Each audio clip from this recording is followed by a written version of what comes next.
Yo, a hype train to start the stream. Hell yeah. How is everyone doing? I hope everyone's well. Welcome to Explore the Beyond Scales of Destiny, episode 16. Let's go, big face. Big face. Welcome in, everyone. It's a scorcher of a day here over at my house, more specifically in my room. So I'm feeling pretty hot. Rando, thank you for the 100 bits.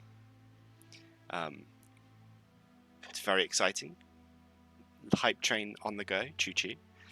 So yeah, episode 16. It's pretty exciting. I have no idea how today's going to go. We are reaching Wildenwell. First time in a big city, I believe, in this campaign. So we get to see how the guys will react. And yeah, I think let's just switch over, shall we? And we'll may as well get going. Less of this chit chat, more of the chit chat.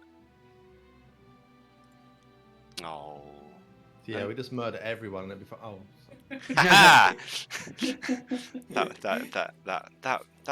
that satisfies. Hey guys, how are you doing? Hello. Welcome everyone to the game. It's been a week. How has everyone's week been? Good. Very enthused reactions from everyone. I don't do anything. And this comes around once a week, and it's great. Sounds about right, honestly. I started doing stuff and just made me tired, so. Yeah, I wouldn't advise that. Yeah. Honestly, that sounds awful. Don't do stuff. Stuff is bad for you. I know. Yathina, speaking of stuff. Yes. How about you talk us through the last session? All right. The last session started in Ova, where this music is very distracting. I have to switch that off. Where Aqua and me were quite drunk in a room in an inn. Is it called the End of the Road now? I believe so. Yeah. It's a franchise. Yeah. And Vic and Sköld came back from the stop along the way where they wanted to collect our money, our bounty for essentially saving Ova. They didn't come back with the money. However, we know that the elves have the money. I figured out that I have some more powers / spells that I can do, and they're a little bit chaotic because they pop up when she least expects it. She can now talk to people in their head, which she likes to do to Aqua a lot. Aqua fell out of a window, and Vic caught him because he was so drunk. But everything ended well. We had a little sleep, we sobered up. And then the next day we started making our way to Wildenwell. We talked to Bert beforehand a little bit about the Wildenwell killings, but told us that the killings had stopped for a little bit, but now they have come back more intensely, I think. I don't quite remember whether they came back more intensely, but there have been well over 40 killings now. And when we asked whether there was a pattern between the people who have been murdered, he said, well, there have been so many now that there have been some connections, but no pattern has been established. Vic and Sköld started being very secretive. Like they talk to each other a lot, not wanting Nell to find out about the mortality thing. I think they also were a little bit concerned about Aqua because he was still doing the riddle thing. So yeah, there's a little bit, I don't want to say a rift going on. There's not a rift going on, but there's a little bit of, well, Nell shouldn't find out about the mortality thing. when I was having a watch, or we had a long rest, and I was on watch, and I had a dream / real life experience where I met a gnome. This gnome had a tail, which is not usual for gnomes, and he gave me a whip. And the whip is weirdly hot and has a dragon. What is it called? Something dragon. I don't remember what the thing is called where the dragon is on. Gold knows what the whip does, but didn't tell Null the full story, so I don't know what it does. Gold does. He did warn me though that it's a little bit, dangerous, and he doesn't have a good feeling about it.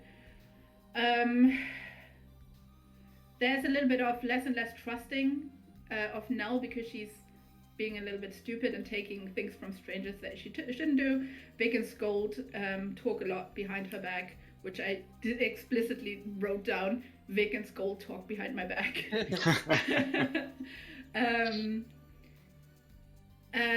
Vic is getting a little bit impatient with her because I'll get to that, they had a fight, blah, blah, blah. Not they had a fight, the group had a fight with someone else. We come across a group of people on the road that got attacked by some insect worm thing that could burrow itself into the ground and make tunnels. Gave me very Kevin Bacon vibes. We saved those people. We killed the 2 things that attacked them. I got almost dragged away, but I think Vic saved me. After we helped those people, Vic, Sköld, and Aqua had this horrible pain in their heads, which Null doesn't understand, but they know is from Miwanwi because they helped someone. Vic talked to her in his head. I don't remember how you did that. Were you just wishing to talk to her? I think so. I can't remember what it was. I think I was just. Yeah, I think I just tried my luck just to see if I could talk to her. Yeah, so and you managed to talk to her, and she teased you a little bit. She didn't give you any clear answers about what was going on, which wasn't really expected. You wanted to know whether you got the pain because you helped someone or whether you got it because you didn't take any money.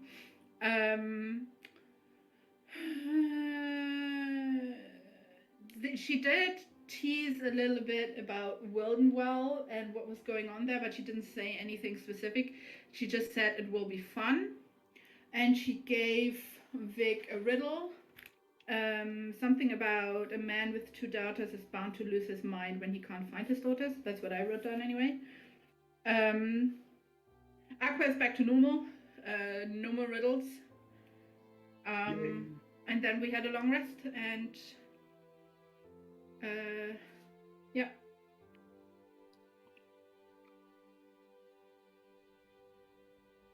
Does anybody actually remember the riddle that Mivanwe gave? Didn't I not? Was it not the correct? Come on, memory? it was got it, I think. far more intricate and impressive than that. Okay. I think I've got it. So, man with 2 daughters that he wants to find. When he goes missing and they are left there, he is bound to lose his mind or something like that. Great. I'm glad my amazing riddle made such an impression. Right, go on. We'll write it down again because it was fast, obviously. Oh yeah, definitely. Paragraph. I definitely wasn't asking so that I could remember myself. That was the riddle. That was the riddle, though. It was something along those lines. Man with 2 daughters, who he wants to find. He goes missing, and they look for him. Something like that, and then he's bound to lose his mind. He goes missing, and yeah, I will probably have to go back and watch it to just recap my brain, because I'm really good at remembering things and writing things down. Like, good job me. Anyway, we pick up as the four of you wake up from your long rest, Vic, your commune with the Fae, still rattling in your brain. You wake your group, and you are a few hours from Wildenwell. Is there anything you wish to do before you set off? I'll pack the tent away. Fair. Goes without saying. It was expensive I'm gonna tent. stop saying that now. Yeah. Let's assume every time we wake up, I'm start packing away. Just in case. Yeah. Okay. Are we near a busy road? You are still next to the main road, yes. Are there any people around? You can see a trickle of people. It's not like a constant stream, but it is a person every few minutes, or a group of people every few minutes. Okay, whenever like Vic is putting his tent away and Nell has definitely no inclination to help, but while she watches him, she then turns around and just watches a group of people pass, and she just sends a message into their heads. I am watching you, and then she just quickly turns around and just giggles to herself. Okay, roll an intimidation check. No.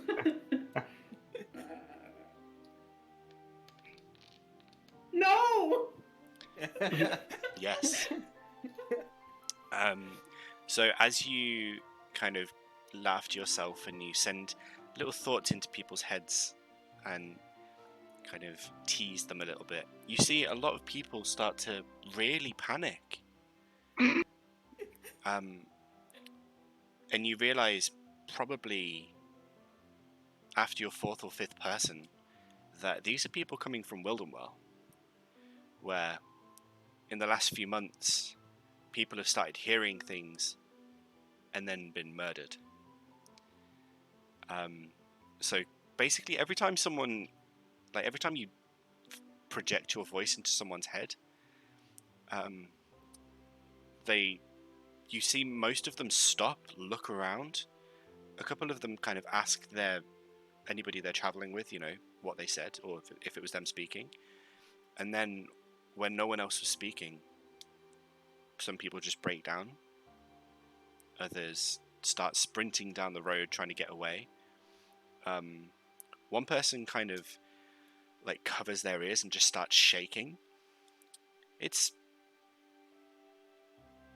It was pretty mean of you. Let's put it that way. You were very effective at trolling. After I realized what I was doing or what I am doing to people who are from Wildenwell, who come from a city that's terrorized by some weird murderer, I'm like, oh shit. And then just like, I feel really bad about it. I do stop, but I just pretend I didn't do anything. Okay. And very much keep it to myself. Luckily, no one else notices what you were doing, because no one's yet aware of what you can do. But it was a bit of a dick move. Yeah. Bit of a dick move. Anyway, after you're all packed up and ready to go, what's the plan? Only a few hours out, I suppose we better move on. To the pub? I don't know what this pub's called. I wonder where the franchise is. The stop beyond the way. Maybe they do like discounts if we like have been to every single other one, like coupon codes. Maybe there's a French. Do you think they have loyalty cards? I was literally just about to say franchise loyalty cards. Maybe we can invent them and be rich. Okay, so it's not that difficult generally, just walking down the road. And you see it fairly far off quite quickly. After about an hour and a half of walking, you can see that the trees start clearing off completely, and there's mostly just a sort of hilly topography, and then what looks like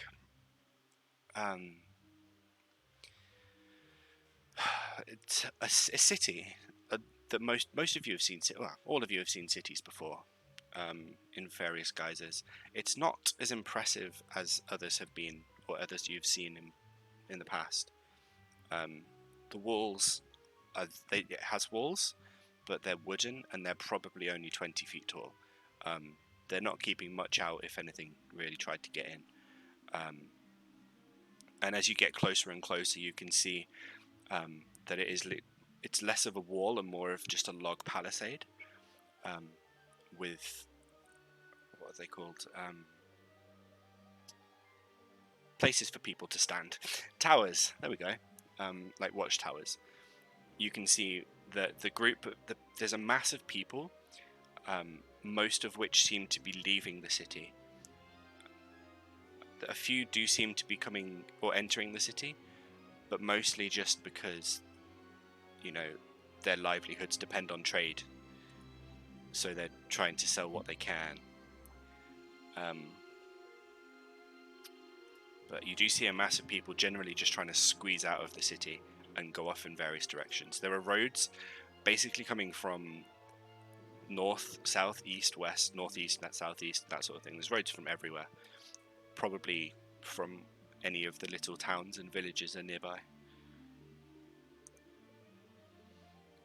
As you approach, you can see that there's a small collection of guards, probably about 9 or 10, that are trying to keep track of the chaos as best they can, at least, with the few numbers they have and the vast numbers that are sort of piling in backwards and forwards around them. There does seem to be one particularly who stands quite tall, probably the same height as you, Vic. So, no, Vic's quite. Who's the tallest? Is it Aqua or Vic? I feel like it's Aqua, actually. I'm around 6, maybe a bit below 6 foot, I think.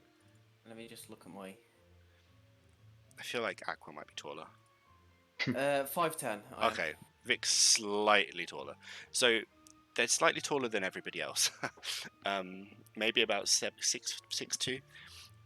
Very heavy set build, bulky, and he's wearing the most impressive looking armor out of the rest of them. The rest of them are wearing what looks to be fairly simple looking leather or studded leather, and this guy is wearing what looks to be half plate, maybe splint mail, something like that.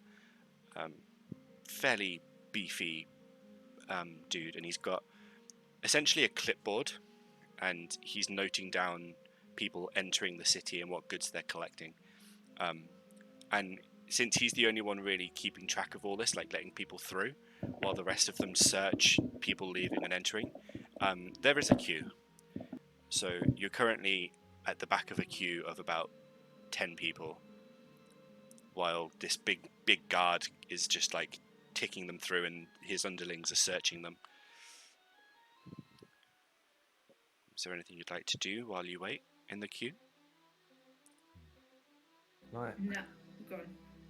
I'd probably just like walk out the queue a little bit to the side and look at the front and see what the hold up is, and just like eat a pastry because I've got one left from yesterday or 2 days ago.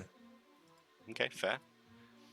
You can see what the hold up is. It's a fairly common occurrence. You've been on guard duty before. You've seen how these kinds of things work. It's not the most glamorous job, and it doesn't pay particularly well. But you have sympathy and empathy for a fellow soldier doing his assigned duty. Guys, do you reckon we could like just throw him a gold or something and just maybe scoot through? Do you reckon there's like an express lane or something of some sort? We can wait if you want. Any other day, yeah, but Nal is dressed as a pirate. It's just close, Aqua. I don't know what you think you look like when you're wearing this stuff, but it's just trousers and a shirt. the guards are definitely gonna, or might pull you aside if we look Yeah. suspicious. I And tell don't you have what, that- Go I'm on. gonna get an eye patch when we're finally in Wildenwell, and then you can call me a pirate. I mean, I also still want to be called a pirate right now, but I don't think I'm gonna be that suspicious. Okay. Don't you have like a whip with a devil or something on it now? It's a dragon. A Excuse dragon. me. Sorry. Use your disguise magic to change what your clothes look like as we go through. What's this guy's magic? I think he means prestidigitation. That's the one. I don't think that does what you think it does. That's what I think it does. I cast prestidigitation on him and just make his shirt really dirty. Right. Okay. While you're talking, 2 or 3 people have managed to get through, that are just travelers traveling into the city. A few of the guards have been eyeing Nell up a bit suspiciously. Talk of pirates and wanting to be a pirate and calling herself a pirate has caught their attention. Other than that, it's been a fairly quiet, quick jaunt through the queue. Another 10 minutes pass. It's a fairly quick process, and you find yourselves at the front of the queue, and the guard now looming over all of you. The first thing you notice is like he's got one eye that seems to have been slashed, and so while he still has the eyeball, it's got a literal gouge right through it. So he's only got his left eye, and he's got like the gruffest and most salt and pepper 5 o'clock shadow ever. And as he looks over at the 4 of you, particularly eyeing up Nell. Would I better tell what rank he is? Make a perception check. No, not perception. Just a intelligence check with advantage. Okay. This is your forte. This is what you were raised to do. Let's hope so. Intelligence with advantage. Yes. Okay. Ugh. It's great intelligence modifier there, Vic. Mm. Such smart, much wow. Don't need it, mate. Don't need it. Thick Vic does need intelligence. Thick Vic bonk. Basically. He looks to be... He's probably not quite a captain. He would be between a sort of corporal and a captain. I don't actually honestly know what the ranks are. I'll just say corporal and I'll nod. Just hope I'm right. I'll go off this one. So, if I scroll... I was just wondering if he had any insignias or any like ribbons or anything on his armor. He'd probably be some kind of lieutenant. Same sort of rank. Like, it's different for different countries. So, what would class as a corporal for in like the Haliasan Empire where you're from would probably count the same. And he sort of looks down and nods his head. You're not from round here, are you? Nope. Just on a journey of discovery. Lieutenant. You can tell by the 3 stars. And he kind of pats his chest, and he's got 3 different coloured stars. So he's got a gold, a blue, and a green star, kind of patched into his armour. And he kind of straightens up and looks quite proud of himself. And he says, carry on. So well earned, I see, and I'm just gonna do like a slash emotion across the eye, like across the face.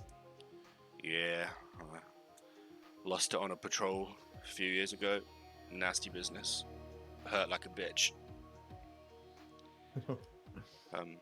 What's your Which business? eye is it? The left one or the right one? His right eye. He looks at you all and what's your business here? Well, we kind of doing some bounties recently, and we came across one about the Hum and Tap killer, which I think we might be able to help with. I wouldn't be so sure, lad. Nasty business. Lost a couple of good men that way. We're quite proficient. We don't know, maybe we don't look it. I don't know, but we are very proficient in what we do. And I'll just like point around at everyone and just make us seem a bit better than what we are, maybe. Roll a persuasion or deception check, depending on whichever you prefer. I think we're quite capable. I don't think it would be a lie. Yeah. Persuasion. Either way, it's going to be bad. Oh, no. Yeah, Very bad. Yeah. That's about as bad as it gets. He kind of chuckles to himself. Well, it's what they all say to begin with. Never mind. Free to enter, just don't break the peace. We need to take note of your weapons. We need to keep track of anybody armed. I'm assuming that's okay. Yeah. I'll have my longsword. I'll pull it out halfway to show him shield and then crossbow, and then I'll just step to the side. Okay. I show him my really old rusty crossbow and the two old sort of rusty daggers. Not the whip. I mean, it's on my hip. She sort of hasn't necessarily forgotten that it's there, but she doesn't point it out specifically. Okay. As you all show off your weapons, anything like, for example, not showing him directly the whip, he notes down, and he's noting things down as he's looking at you all, and his men are kind of walking around you, keeping an eye. Is anybody actively trying to hide anything? No. No. Okay. No, I don't think so. Okay. He nods and says, "Welcome to Wildenwell. Like I said, don't cause trouble, don't break the peace, and good luck, I guess." Thank you. And with that, Just quickly before we go, a shop which sells like weapons and armor, maybe magical. Anywhere near? no shops, but there is a guild that deals with such things. You would, Which direction? well, you would have to. You have to earn your way into that. I'm sure you can find a way. I mean, if you help with the killings, I'm sure that'll earn you a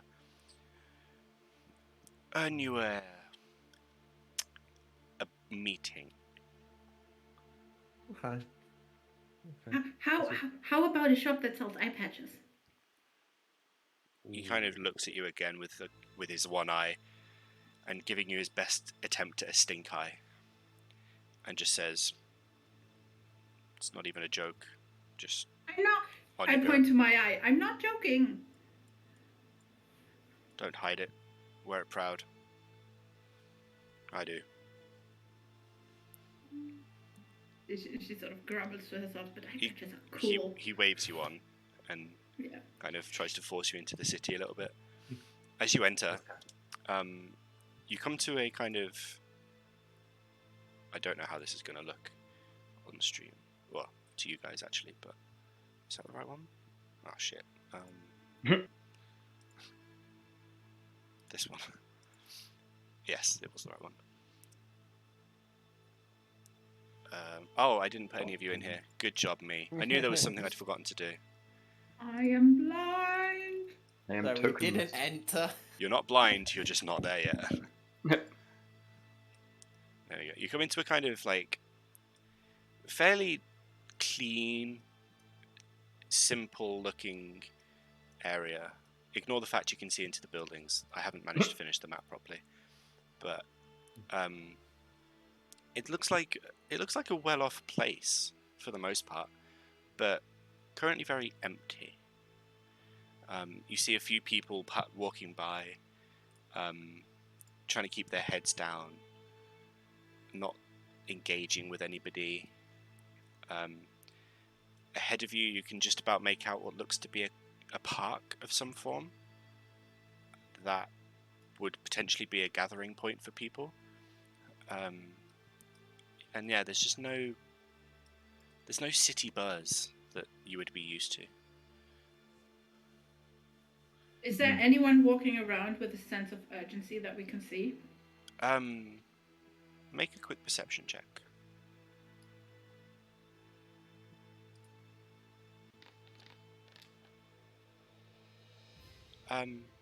You can see a few people. There's no one specific person. There's a lot of people. Well, there's not a lot. There's a fair few people, but nobody that you can see that is particularly urgent looking. Okay.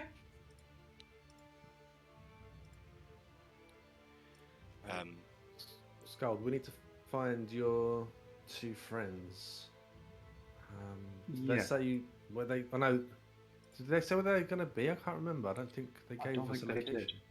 No. Perhaps we should find the nearest inn and see if anybody knows of them. They're quite distinct fellows. I'm sure they would be noticed.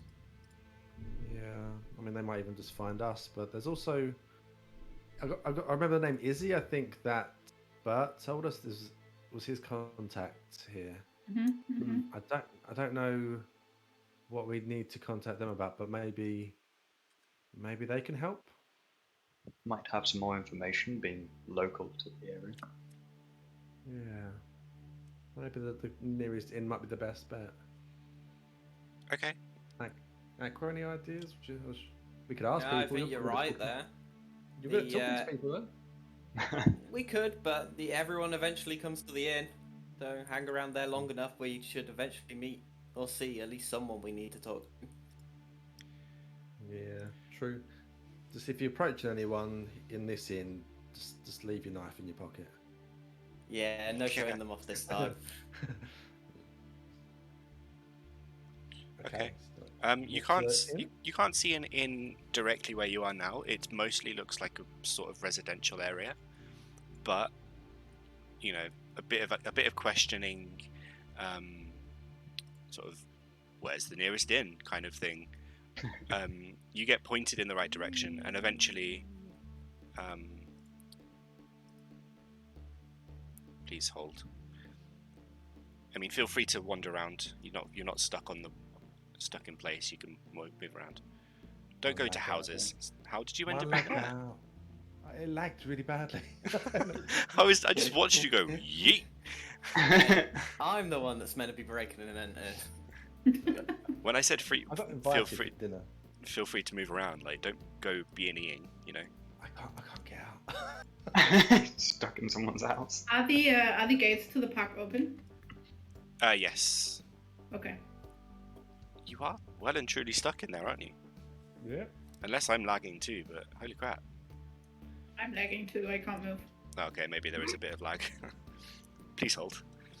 Yes, the gates to the park are open. They're less of, like, they're not locked, but they're there just to, there we go. Freedom. They're there just for a bit of a, complete look. You can see inside that there's a few people sitting around on benches reading or sitting over what you eventually come to realize look like graves. Yes, I see this. It seems that people have either over the years wished to be buried in here or have had to be buried due to circumstance. I don't take notice of the graves. I start scavenging for flowers and leaves and any sort of plant trinkets, so to speak, that I can find. Okay, make an investigation check. No, make a nature check. What's everyone else doing? I am seeing how fancy the gravestone heads are. Okay. You managed to find a few non-native to your home kind of plants. How many? 3. Okay. One's purple with like flecks of red. Another's almost black, but it looks probably more deep navy, and then another is a very, very vibrant orange. Sköld and Vic, are you doing anything particular? Just trying to find the inn area. But, Okay. doesn't seem to be any around. Hour shot. Okay, this Or a looks blacksmith. this is very much a residential area, but as in like it's a sort of residential block, I guess. Yeah. You can see through windows that people seem to be just sort of either milling around their houses doing things, or there's a couple of abandoned ones that you notice as well. But eventually all of you reconvene together and you walk to the east, essentially, so like off this way, and find your way to what looks like probably the most like fancy looking building that you've seen so far since you got here. Oh no, now I'm lagging. And my canvas drawing failed. Where is everyone? Oh no. We're here. I'm here, apparently. I I'm see here all. too. I'm too. I've got a grey screen. We move. Is this now? Well, observer can't see anyone, but they're all here. I can't see anything. Are you loaded in? I don't know.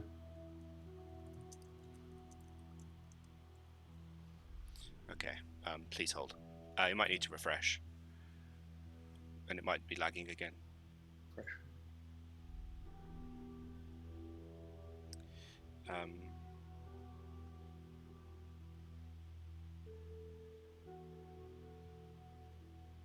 Okay. So it's funny because you can see like that people are moving because the map's getting revealed on the observer page, but you can't see the actual player tokens. It's quite funny. I'm going to refresh the page as well and see what happens.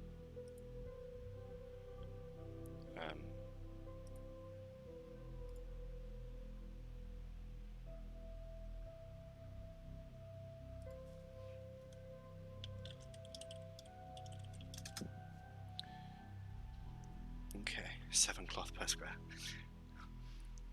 Okay, loading, loading, loading.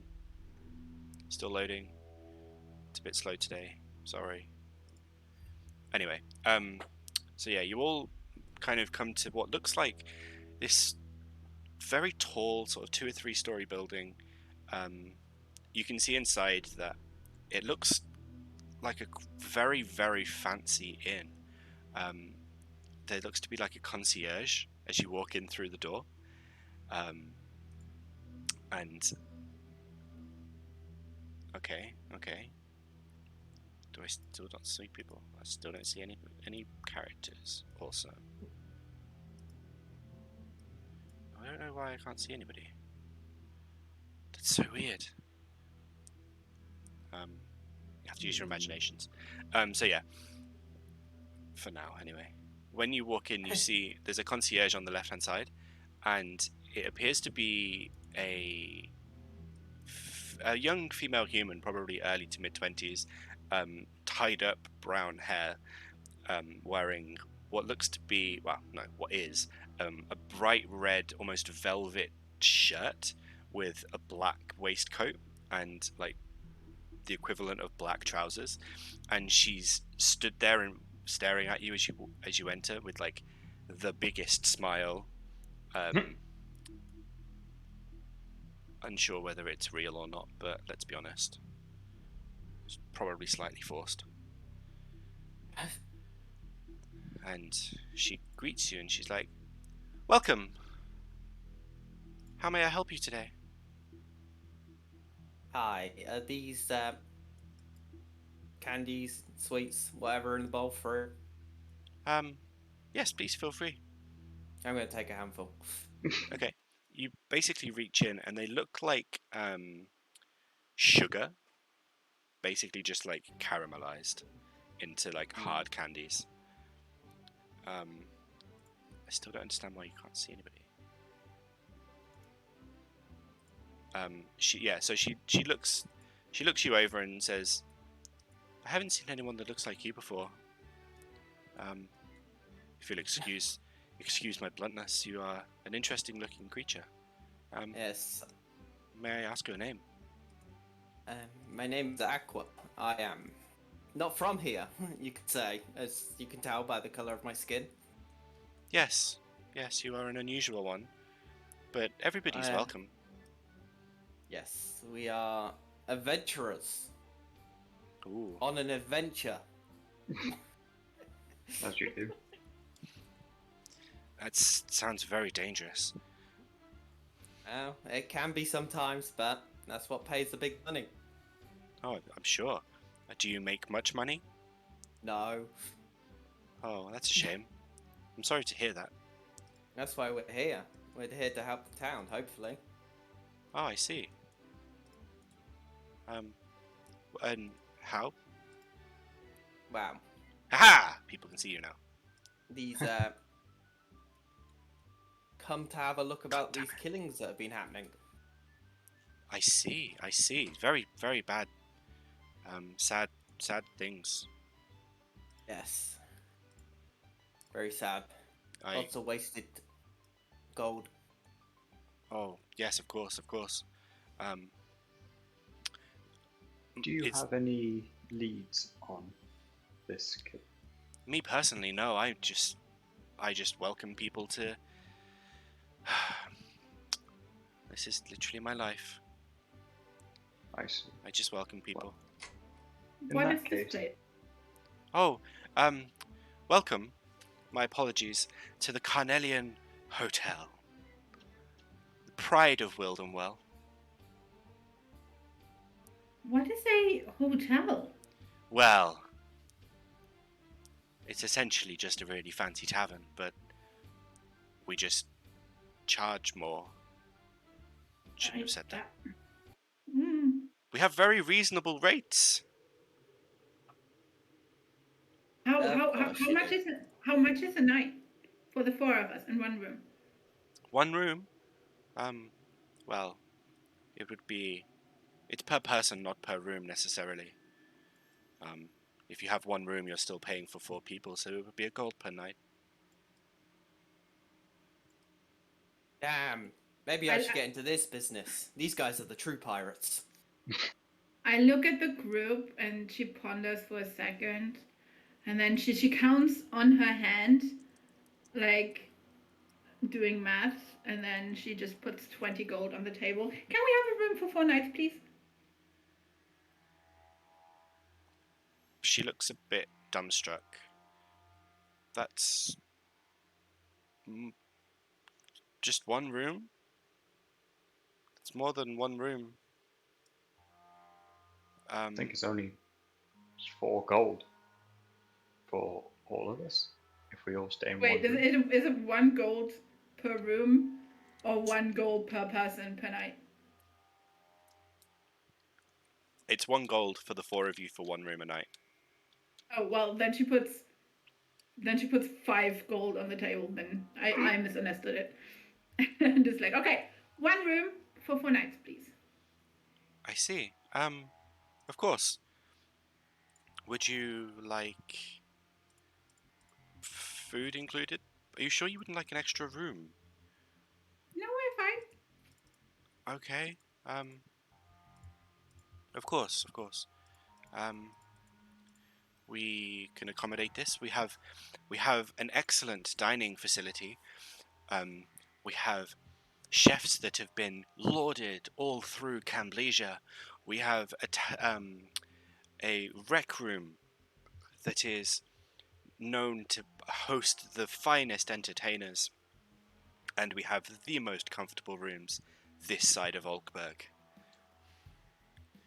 We hope you'll enjoy your stay.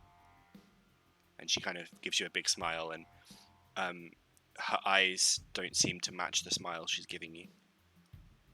That's great. Would you by any chance have seen 2 other particularly interesting people come through? We see plenty of interesting people come through. One with eyes seemingly blazing like fire. Now that you mention it, one has been here for a week, and another arrived yesterday. That Must have took sounds the shortcut about then. Got it before us. Seems like it. Are they staying here at the moment, or? Well, they come and checked? go. They don't seem to stay the nights in the rooms, but they pay well, and they tip well. Okay, well, give them our regards and say that we have arrived. Oh, I think they're in the rec room right now. You can go and join them. You're more than welcome now that you are registered guests. Guests. There we go. And she kind of indicates down this way and into this room. Okay, thank you. You're welcome. We'll get going then. Please enjoy your stay. Thank you, ma'am. As I leave, I take another handful of candy. Okay, have you eaten any? No, they're all in my pockets. Okay. Aqua hears in his head, "Oi, stop that! At least share with me." I reluctantly give a few candy to now. Here you Thank go. Thank you. And she pops one in her mouth though. As you walk further up the corridor, on your left-hand side, you can hear the sound of what looks kind of like sounds kind of jolly, atmospheric, kind of typical tavern music that you would probably expect to hear. And then on the right-hand side, you can hear what seems to sound kind of calmer, more melodic, like almost piano-like music. Okay, well, let's move on then. And you go first, Sköld, and they know you. Fair enough. Have a look around the room, I suppose, as soon as I enter. I imagine that these up here are them. Yes. Judging by the model. Yes. I don't have many models I can reuse, but yes. As you walk in, you see the left-hand side of the room seems fairly quiet and empty. There's a fair few tables that lay unoccupied. There's a lady kind of sat on a stool watching the entertainer on the stage, who is plucking away at a lute and singing a very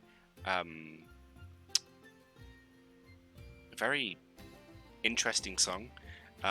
The words are kind of coming too quick for you to really understand. You notice eventually that directly to your left as you walk in, there is a lady, a sort of very big, bulky, dark-skinned lady. Not necessarily tall, she's got a lot of bulk to her. She looks like she could probably go a few rounds. Kind of hunched over a table, and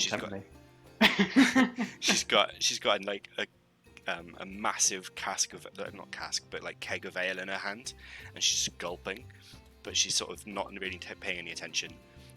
You can see your elven friends doing their usual huddling over a table type thing, and then in the far corner you see a lady, or two people. One lady's definitely wearing a very formal, rich looking dress with a hat that kind of covers half her face. From what you can see of her face, like, she's got very pale skin, a very tight-lipped mouth. You can't see her eyes, and you can just see the tip of a button-like nose. And the person she's talking to is facing away, has very light hair that flows a little bit, and is wearing what you would probably imagine is like kind of trader or guild-like clothing. Behind the bar is another sort of mid-20s girl, this time sort of very, very white-looking hair, like actually white, not grey or anything, that she's let to flow down, and she's wearing a dress that seems to be more for comfort than anything else. And she's kind of going, like, she's just sort of swanning around behind the bar, answering the occasional drink call from the lady right in front of you. Okay. Alright guys, I think I see our friends over there. Should we join them for a drink? Go. You think they have fire whiskey? I hope not. Not for you, I don't think. I hope they do now. Suppose we'll get our drinks later. We'll introduce ourselves. Okay. Nice to see you again. I say. Friends, you have made it. I am happy Yes, to sir. see that you are here. It's a bit of a journey. We got into a bit of a skirmish along the way. Nothing major, just some wild beasts. But yes, we've all made it in one piece. That is good to see. We did worry about you, since you took so long, but sometimes we forget that we travel faster than you do. Yes, we did take the longer route to prevent any additional unwanted events from occurring. Fairly wise, I think. So, now that we're here, Now that you're I here. suppose we should try and figure out more about these killings that have been occurring. Definitely. I would have thought you would first want all your money. It's a very good point. I sometimes forget about this. I'm surprised one of my colleagues over here didn't remind At me this soon. moment, my mouth is full of candy. You I literally, haven't said it now. all of you turn around to sort of look at Aqua, a bit confused, like, why isn't he speaking about money? And you turn around and he's literally filled his mouth with 2 handfuls of like the hard fruit candies that he's just picked up.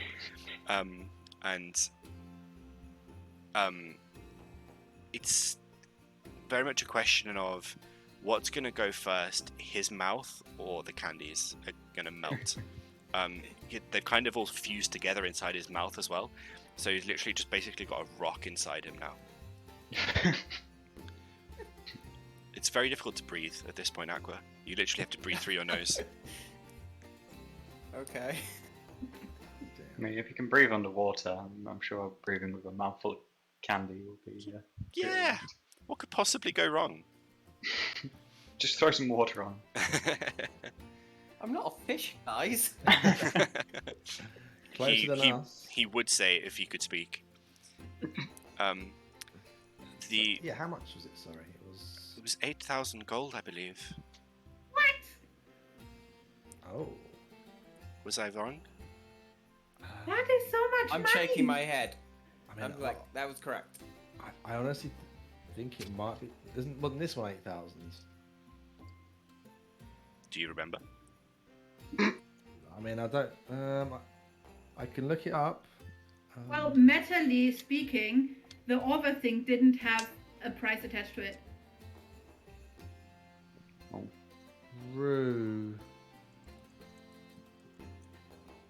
True.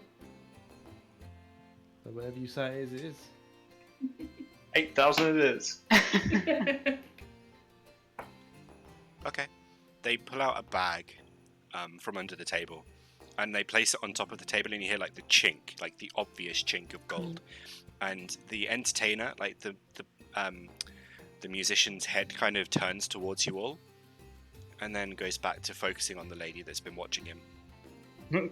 But every now and then, like Aqua and Sköld, you notice his head kind of just like his eyes turn back towards the table, and then the elves start like pulling out handfuls of gold, laying it on the table, and sort of very deftly putting the gold pieces in piles of 10, and then just lining them up.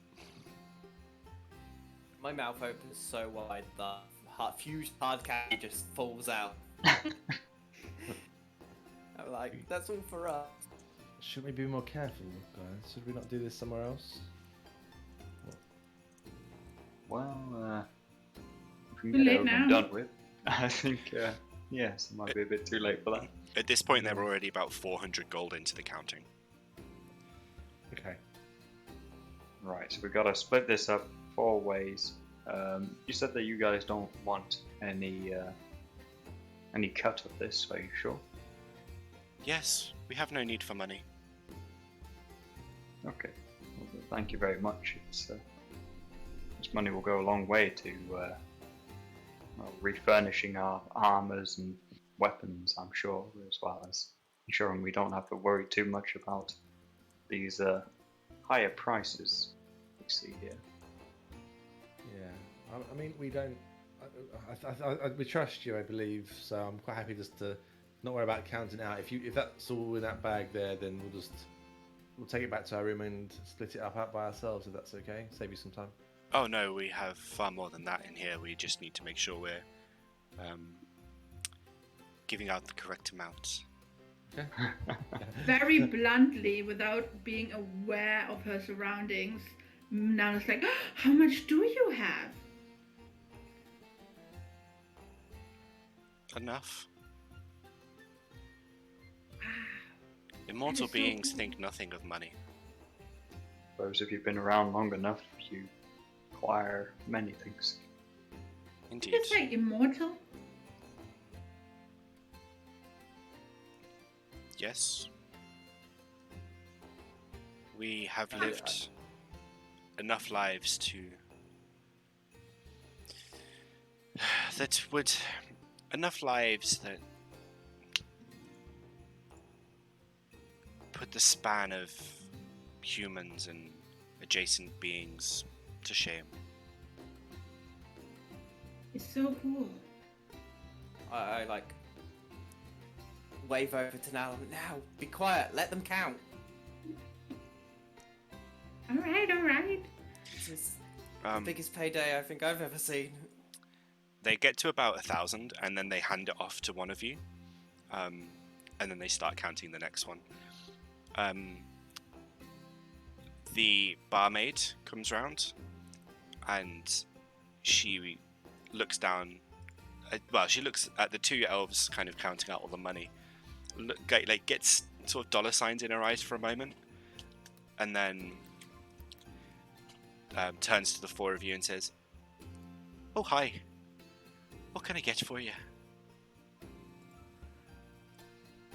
What have you got on offer? Oh, well, we have all the finest wines.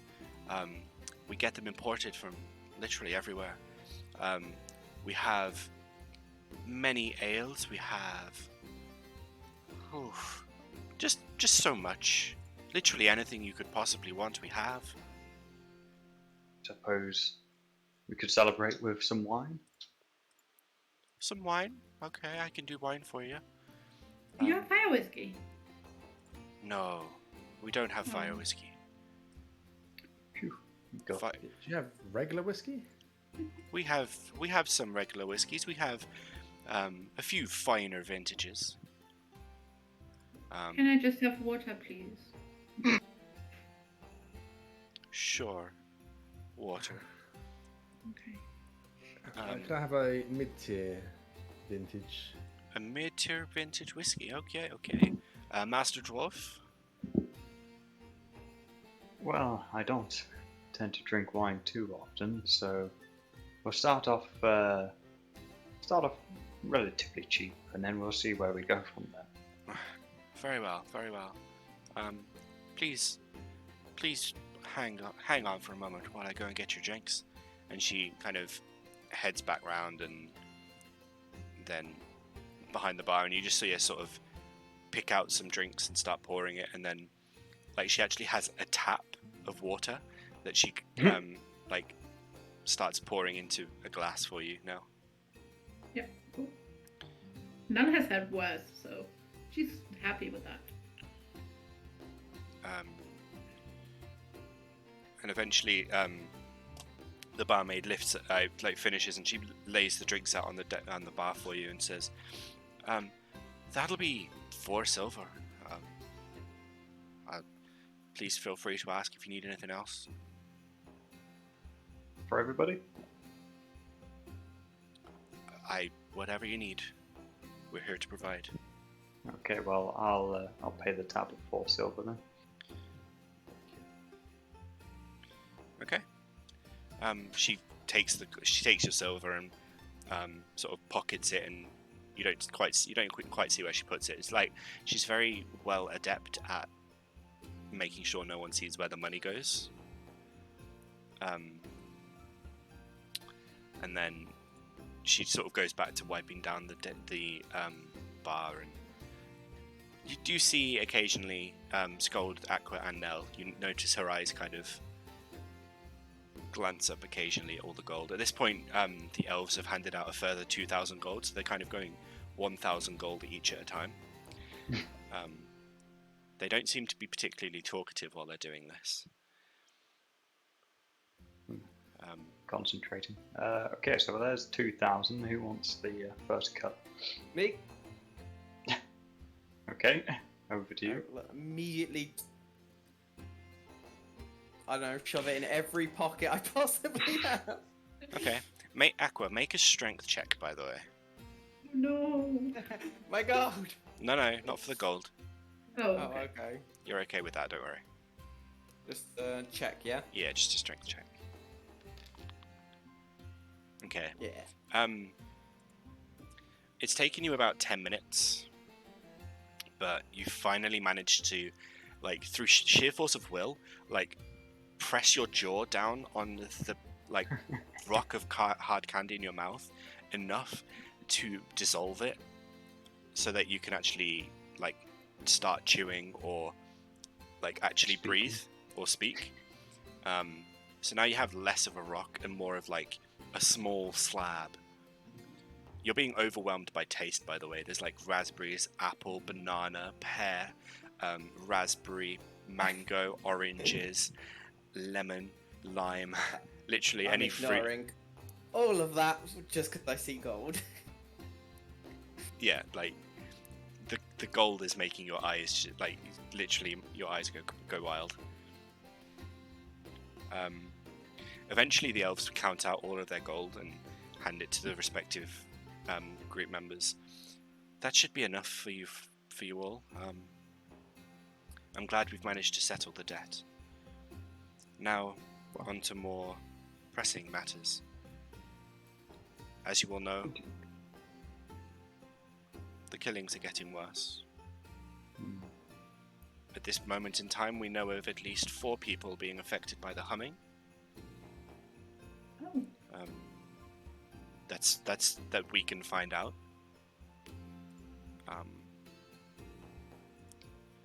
The tapping is also affecting a few people.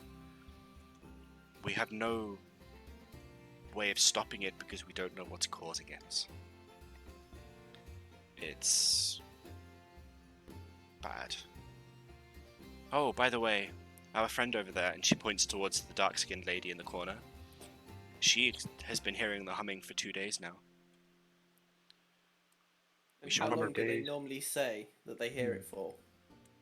3 days. Oh. We should Does she probably want personal guards. we should probably have mentioned that in advance. So sorry.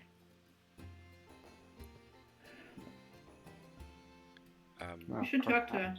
Yeah, we could be hired as bodyguards to see if this threat is physical or something else. What do you mean hired as bodyguards?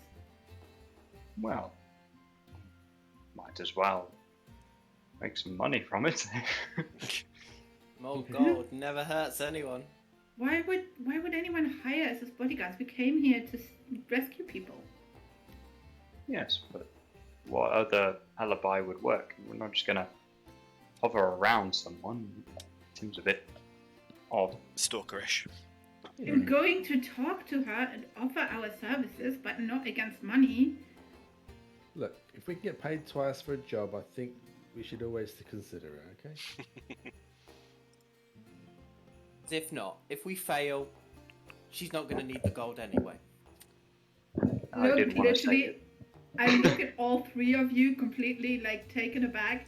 We're not taking money from someone who's potentially dying tomorrow. Well, look, 3-way cut works better for me. Alright, well, we'll try and talk to them in a more civilized manner, I suppose, and then if that doesn't work, we I can... definitely think Vic should go first, as he's the more of a guard type. Very It'd make true. us look better. Oh, okay. Is it this the lady who was pounding back drinks? Yeah. Okay, so she's drinking. Okay. You get Okay. the impression that she's probably pounding back the drinks because she can hear the humming and she's kind of knows what's coming. She knows what's coming when she hears the humming. Damn right. I'll forgo them. Okay, you walk over and she's literally, I think since you've been in the room for like the last 20 minutes or so, she's probably pounded back like 4 or 5 ales. That's quite a lot of drinks you're getting in there. What do you mean? I mean, you did a good job at knocking them back. I will die tomorrow. I drink much today. Why would you die tomorrow? I hear the humming, stupid. Yeah, but doesn't mean you'll necessarily die. Everybody who hears humming dies. But what if you got really lucky and it just so happened that a really capable group of guards / bounty hunters had just turned up in town and could possibly help you? Okay, well if you find them, point them in my direction. And I'll be Just like, emotional damage. I'll spread my arms to the other three and like, well, here we are. You four? Yeah, very capable. As I see. Why is that one blue? He's had too many sweets. Yeah, a lot of raspberry sweets. They Nah, warned me about this as a kid. I see. I think I've seen a play about that or something. We're an exotic group. We've been around. We know what we're doing. And we're here to solve the mystery. But if we can also save your life at the same time, we're going to try. I would like life saved. Okay, good. Well, what have you heard about? I'm guessing you've looked up what happens. Like, how do people end up getting killed by this? Mostly stab. In stomach. Seven stomach. What, at night? The night of or something? How does it work? Like any time during the day or? From what I hear, either overnight or when alone. Right. So what if we stayed with you tonight and kept an eye on you and just see if anyone tries to sneak in? Sorry, I am not interested. Too many. Not Too many. Big, not Maybe big you- enough. Not we're not gonna sleep in the bed with you. We'll be in the room. We'll be taking Okay. turns staying awake. Have dwarf out as a guard. Oh, I see. Mm. Well, You can share bed with our friend Nell here maybe. why all the band? Accident as a child. Yes. Most child are accident. It's true. What do you say? I mean, how much? How much? I give Vic a look. I give him a look. And he hears in his head, don't charge her. But she doesn't actually intervene. I'll look at now and be like, no, now I think we'll do cheaper than we normally do. We're being respectful here. And I'm like, I don't know, 20 gold maybe? 20 gold for one night? Yeah, and we'll stay with for the night and protect you, make sure it doesn't happen.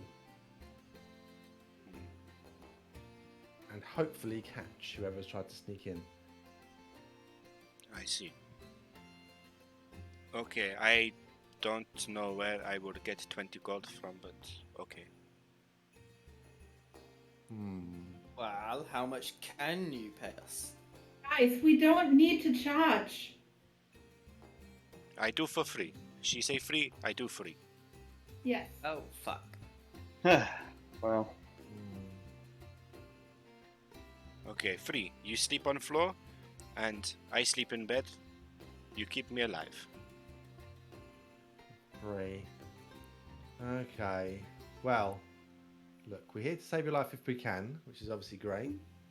But we're still hopefully going to catch the killer anyway. That's where the real money is. So okay. Deal. Whereabouts are you living? I sleep upstairs.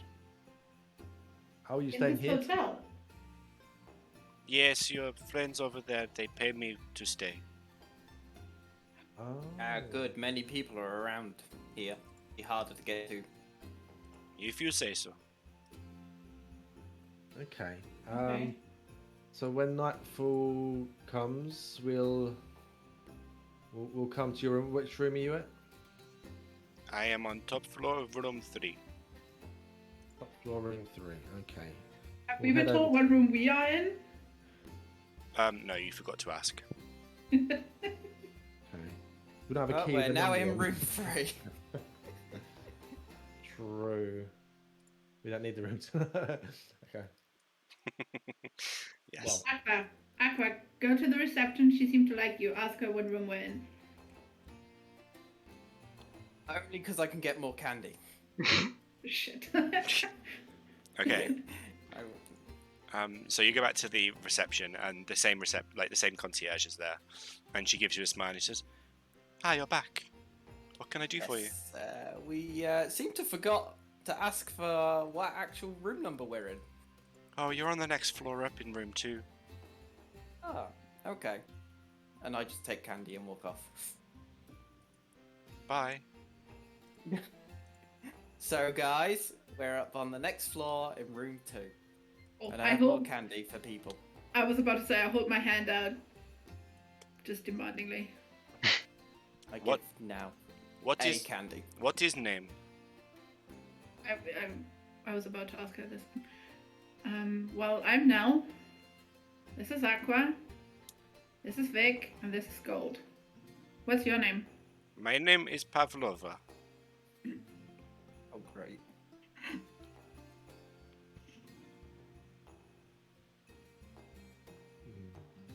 So, have you been hearing the humming and the tapping right now, or have you been hearing it like physically when you're alone? I hear always. So right now, Yes. I can do a sort of magic check to see if there's anything weird going on with you.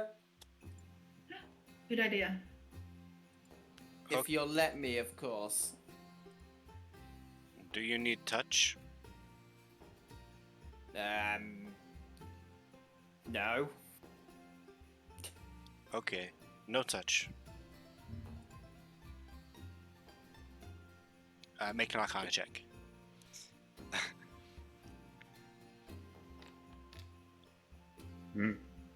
Okay. I hoped you had detect magic.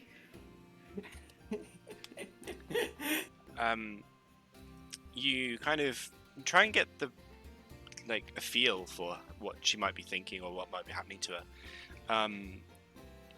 You channel your inherent magical ability and your magical awareness, and there's definitely something, but you just can't quite pinpoint what it might be. I'll let the group know that there is something there, but I can't quite grasp what it is. Okay. In that case, we don't need to really do a medicine check. I was thinking about that maybe as another point to investigate. But if you say there is something arcane causing. Yes, definitely magic involved. Huh. Right. Well, that makes things interesting.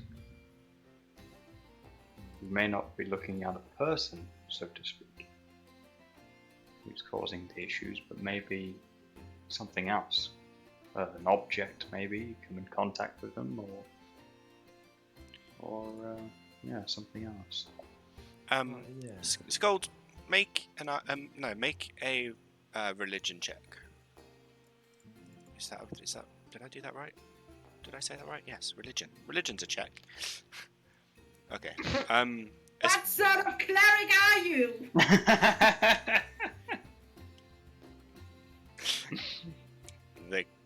The clericy kind.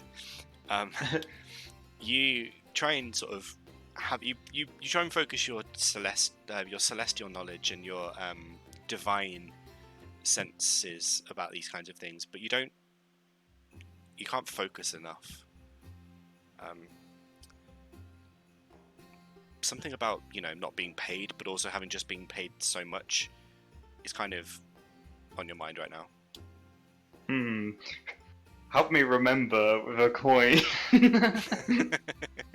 Maybe a few gold pieces will jog my memory. I'm gonna just. I feel charitable today, so I asked Pavlov if you want. If you let me touch you, I can give you a magical shield that can last up to 8 hours for when you're roaming the halls of Tau. That is not good pickup line. No, I'm not trying to sleep with you. I'm trying to keep you safe. I do not touch. Okay. Pavlova, so how long since you started hearing the humming? 3 days. Okay. And where have you been? Everywhere you've been in the last 3 days. Well, I was living. I was living at home, and then my brother, he got the humming and the tapping, and then I could not save him. I found him, and then your friends found me the day after the humming started. What specifically did you do when the humming started? I panic. No. Previously to that, like, in what situation were you in when the humming started? I was shopping for food. Okay. I not do nothing out of ordinary.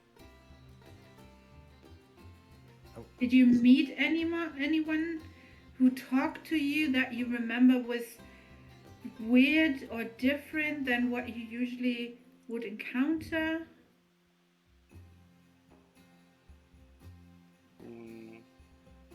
No. I spoke to Burial Man. Who? The Burial Man, but everybody's been speaking to Burial Man. People need burying. Oh. Was your brother? Did he say what he was doing when he first started hearing it? I do not know. And was he directly linked to anyone who had previously got it and died? No, I am linked to him, but he no linked to no one. So he just happened to get it, and then you got it after he had it. Yes. I do not know why I have. I just know I have, and it's loud. And gets louder. It does Do not. you sleep? I do not. I am tired. It has no tune. It's just hum. Like a It's not good. It's much annoying. Okay. Maybe we should speak to our friends and see if they've uncovered anything specific. Maybe. You talk to them, I sit here and drink ale. Okay. I'm going to stay with you. Oh, good. I'll wander back over to these guys. Okay. What are you saying? She's interesting. Yes, she certainly has some personality to her. Yes. So we said we'd like stay with her tonight and just keep a watch just in case it is someone creeping in and murdering people. Although it seems a bit unlikely in my head, but who knows? It's not a bad idea. We are very limited on information right now, and hopefully maybe we can find some answers. So what have you found out so far? Well, every victim perishes the same way. It seems a single knife to the gut, and then is left to bleed.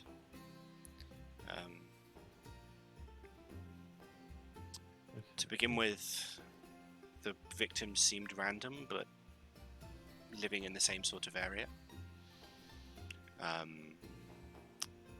The killer is now being called the Ghost of Wildenwell due to nobody even seeing them, let alone being able to stop them so far.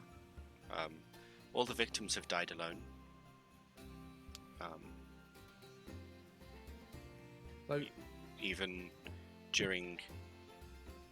Even during when they have people with them, they die when that person steps out for a moment. What very, very quick window. Sometimes, yes. So, yeah, it just makes me think that someone can't be just rushing in there, waiting and hiding and jumping out in those few seconds. It's got to be something more to it. But if this is kind of like a random thing, someone's going to benefit from it. Who benefits for all these people dying? I do not know. Usually, murders on the scale of how it began, generally, are for benefit. Mass murder like this, that seems to have no rhyme or reason, often can just be to cause chaos. Yeah, you might be right, but it's worth thinking about. Like, it could be as silly as the burial man wanting to make more money. Possibly. Are you suggesting we interrogate the burial man? No, I don't. Well, we could always speak to him. True. But I mean, there doesn't seem to be much of a connection between anyone apart from Pavlova said her brother had it and died, and now she's got it, but she doesn't think he was linked to anyone who had it previously, so... You said, like, it was all... At the start, it was kind of random, but around the same area of people. Yes. Or is it now everywhere all over, or is it just still a similar area? It would appear nobody in Wildenwell is safe. We have done some digging, we've done some investigating, and there are links to people now, but that's just due to the sheer number of deaths.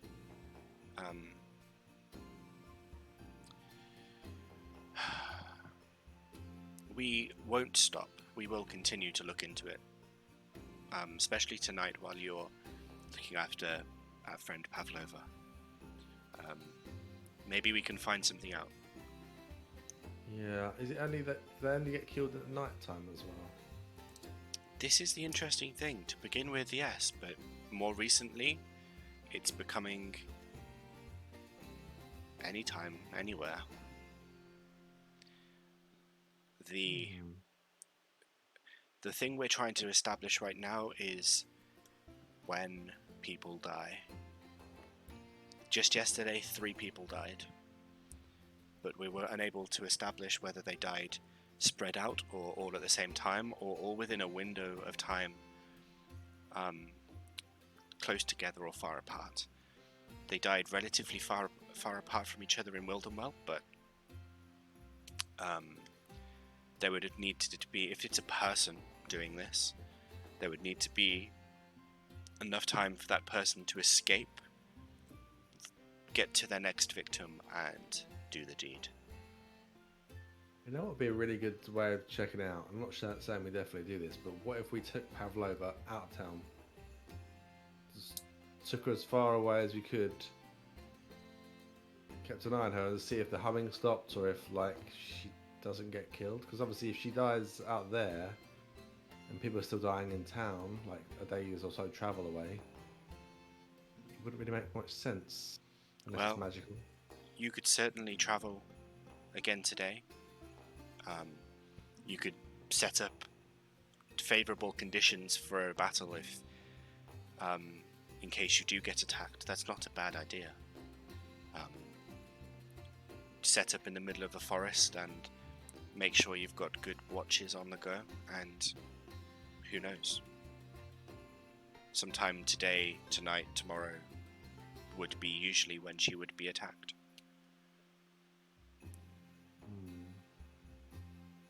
Okay. I'll let the others know. Yeah, what we were talking about. Very What well. are you going to do for the rest of the day? We are going to rest here a little longer, and then we're going to head out separately. We have some leads. Adro has someone else who is currently hearing the humming that we wish to watch. I myself am going to be going to crime scene, seeing how fast I can make it between them, and see if I can put a timeline together. I do agree that potentially leaving the city with Pavlova isn't a bad idea. I think that's a definitely something to be considered. Yes. If there are other people who are currently humming, then that would be a good way to check, I think. Indeed.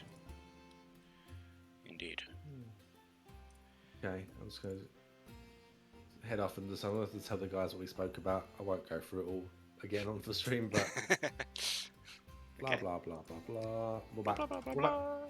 What about trying to then, what do you guys think? Should we try to, like, I know I just got here, but if we took Pavlova out of town, could be a good way of testing the theory. What time of day is it? At this point, you're probably hitting midday-ish. Okay.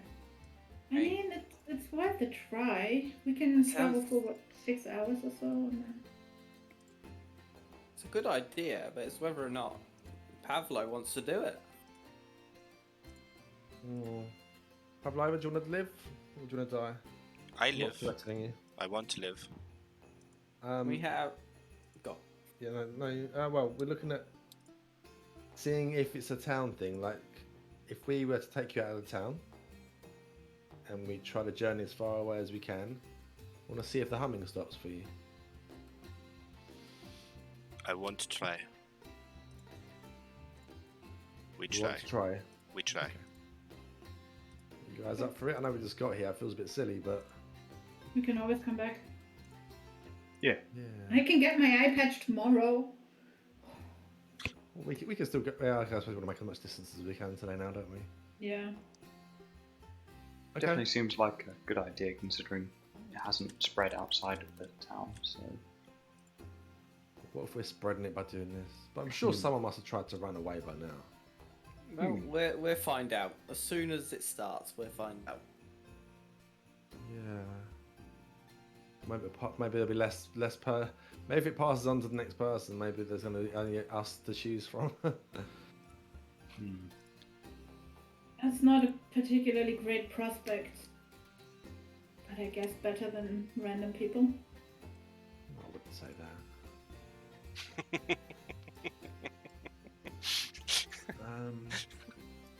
Okay. Where do Should we go? Should we go get some food, some more supplies, and then head off? If there's any, like, is there a little shop around here we can get some supplies at? We buy food here. They have good food. Good chef. Yeah. Might be included in our rates, so might as well eat some food here. Good luck with that one. Yeah. Okay. I have rations and candy. I'll be fine. as we all know, ration candy is best candy. Yes. Pav, can I call you Pav? I And am- she just I am Pavlova. No, she just continues talking. We should go upstairs and you should grab any necessities that you need for the travels, so we can get going very quickly. I am go get stuff. And she stands up and literally just face plants the floor.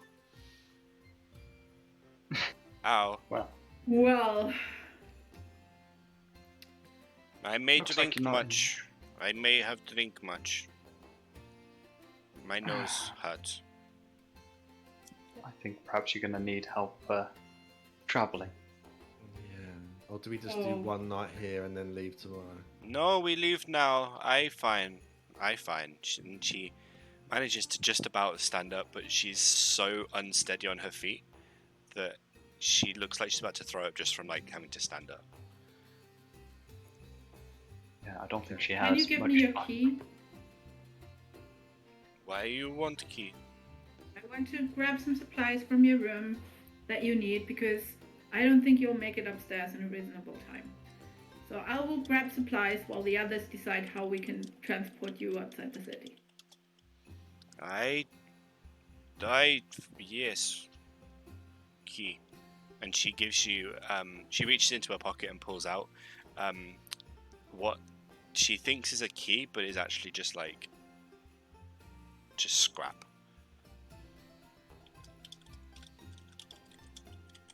It's not a key. I give key. That's not a key, and I hold it up in front of her face. I see key. Okay. Yes, it's Keely.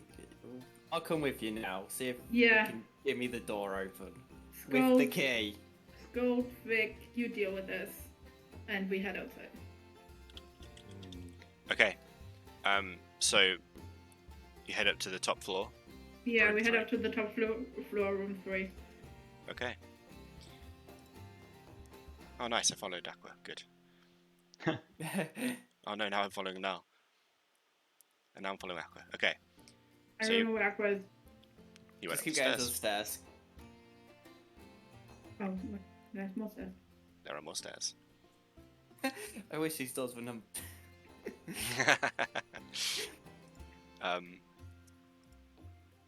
Oh no. There we go.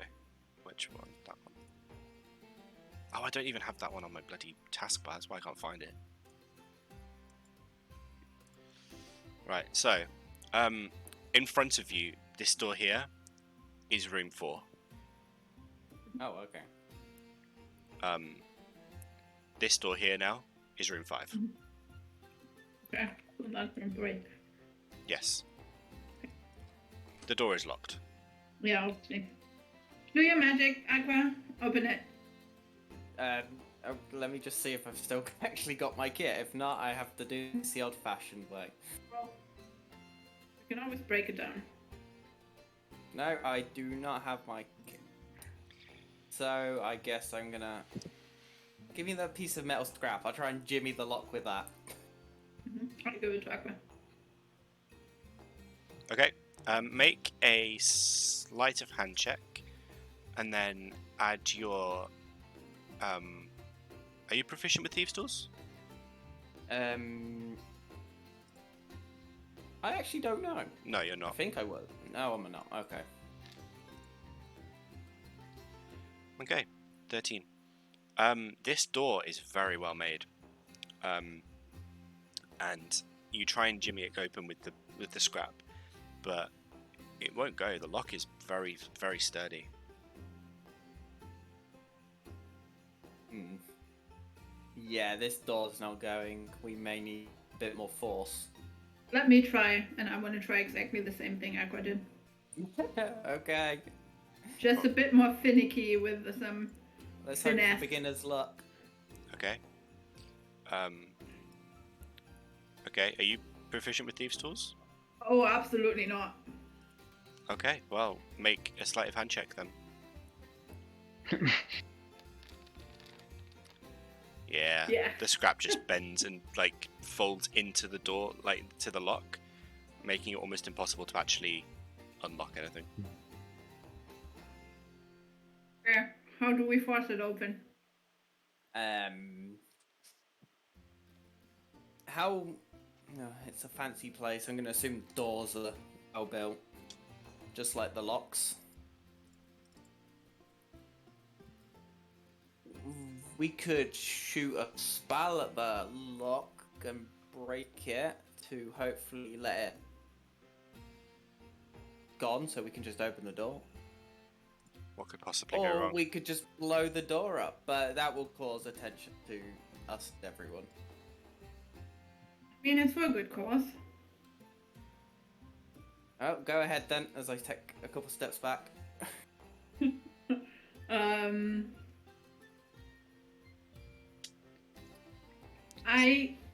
So she wants to conjure up some magic missiles, Right. but what actually happens is that these, and she's like, she holds them in her hands, and she's like, these don't look like magic missiles, and it's, I don't know what it actually looks like. Okay, and she and it's just that it's just one, not missile. It's just one sort of ball of fiery energy, and she throws it at the door. Okay, it hits very considerably. It just literally lands directly into the lock and just singes a hole straight through the door. Actually, roll damage just to see.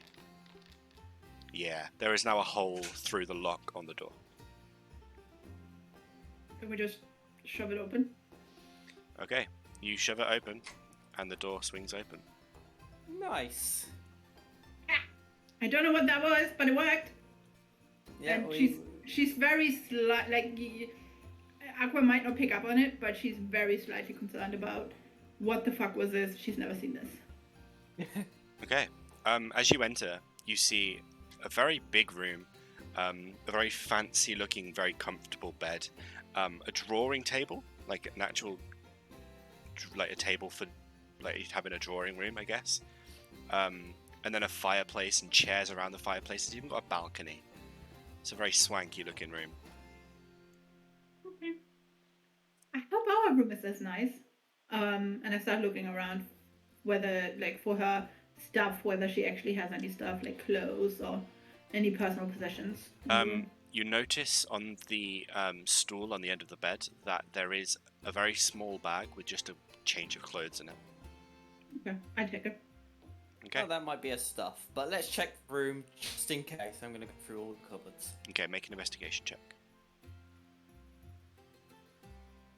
Do you have any more candy, Aqua? Yes, I handed the last of my candy.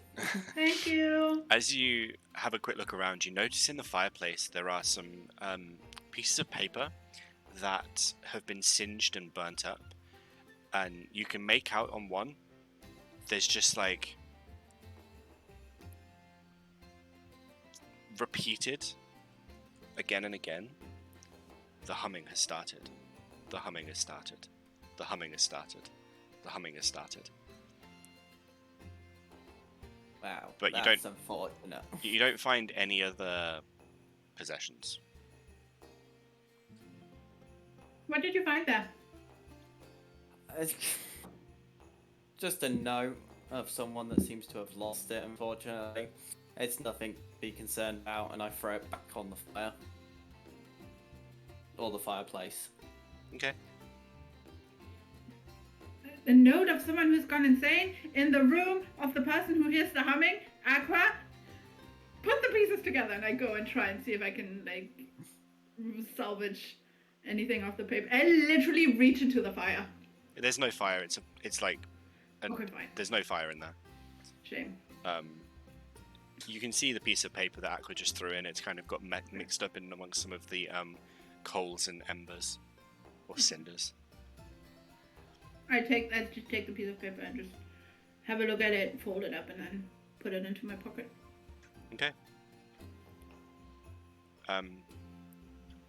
Is that everything? There's nothing else in the room that you can find. Yep, Yeah. that's everything. Okay. Let's get back to the others then. Hopefully Okay. they've got out the door. I can't fix anything with prestidigitation, can I? No. We just closed the door. No one's come out to check. We're fine. As we go outside, though, I still cast prestidigitation, and I just very neatly clean up the hole in the door, that it just looks like, a very, very circular hole without any burn marks or anything, just to cover my tracks. Okay. Sounds Okay. fair. Why'd that room open? I don't know. There we are. So yeah, if you guys head back downstairs, I am going to be right back. Feel free to have a quick break if you need to. And yeah, I won't be a minute. Okay.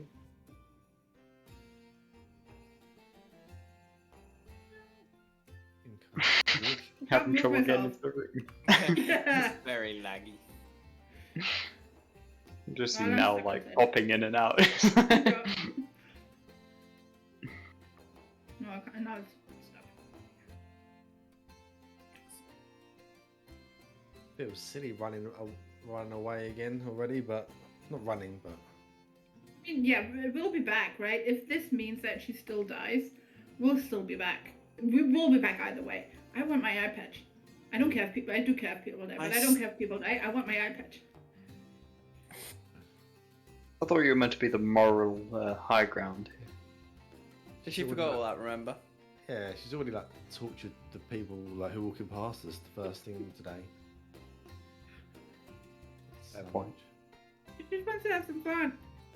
When she realizes she has fun on the cost of other people, she's like, ah, shit. Well, I think we have like a bit of a history of getting the places and then immediately going somewhere else. Yeah. I was thinking maybe we can see if there's a cart going anywhere. I mean, a lot of people have died. Maybe someone had a cart died. Maybe we can buy one and just. I'm carry not her along. burying any people. We're not burying anyone. We're buying a cart where Pavlova can stay on so we can transport her out of the city because Yeah. she's drunk. You've been drunk, Aqua. I saw you fall out of a window. What if we I could buy skillfully horses? jumped into Vic's arm out the window. Did you know? Okay. We could buy horses, maybe horses and a cart or rent. Yeah. Like, Yes, some it's people usually died useful down. to have the horses with the cart. Exactly. I mean, we pulled a cart before, remember? That's true. I was going to say I'm fairly They confident got rid you of did. it immediately. I was going to say fairly confident you did already have a cart. Carts, but no horses, and we gave up the idea of dragging it anywhere else. But hopefully hopefully if people have died, which they have, they no longer need their stuff, so we can have horses. It's a very utilitarian way of looking at it, I guess. Practical. Do you know of anyone who has horses? Me? Pass. I don't know who are you talking to? Pass. Pavlova. Oh, Pavlova. Her name is Pavlova. What? You just saying Pav sounded like you were Yes, saying I know. has, and I was like, who's No. has? She's calling me Pav. No. My Yeah. name Pavlova. Do you know anyone who has horses? I imagine lots of people have horse. Do Silly. you know anyone? I do not know. I'm busy. Is she Distract. dying?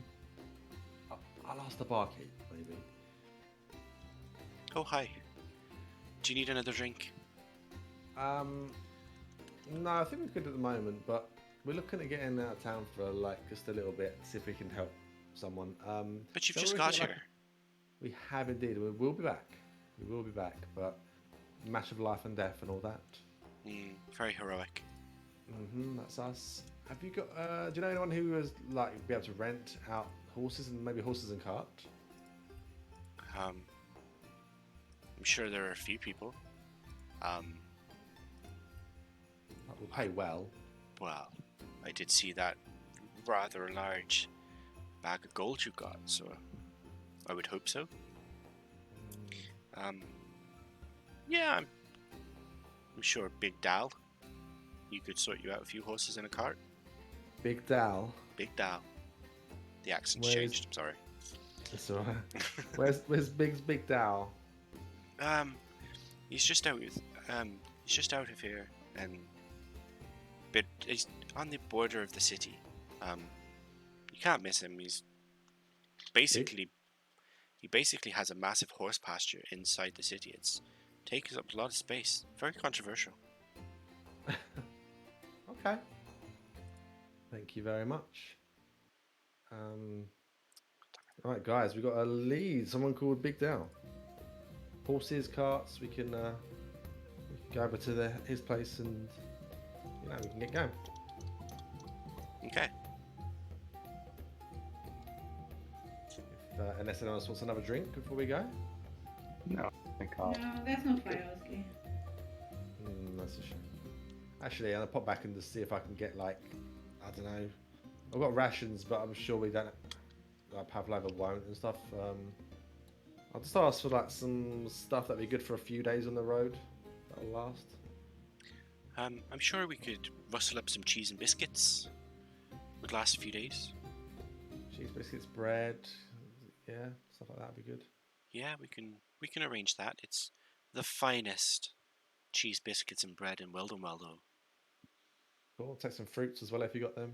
Oh, fresh fruits, imported Lovely. straight from all over the continent. Can I have enough for 5 of us for 3 days? Maybe? Ooh, that'll be 2 gold. I just bought the rooms. See if you get your money back. Sure. Ah, pleasure. Right, It'll be a little while before the food's ready, but you're more than welcome to pop out and pop back before you leave. I don't know if we're gonna. What do you guys think? Are we gonna be going around town? We're gonna go straight. Should we just wait for the food and then go to the horses? Well, someone could go to the horses now because Pav isn't walking anywhere. I want to ride the horse up here. Yeah. Yeah, we're not gonna go very far with Pavel falling over every couple of steps. That's true. Who wants to go then? Oh, you should go. Okay. I'm sure you can get some horses and a cart. How many horses do we need? Probably just 2 for a cart. I don't know. I'll come with you actually. These two seem to have it down. You guys. Okay. There's no I point think. leaving anyone alone. Yeah. Don't know what sort of shenanigans could occur. Pavlova turns to you now, while Sköld and Vic leave, and she's like, "Why those 2 leave and I get stuck with you 2?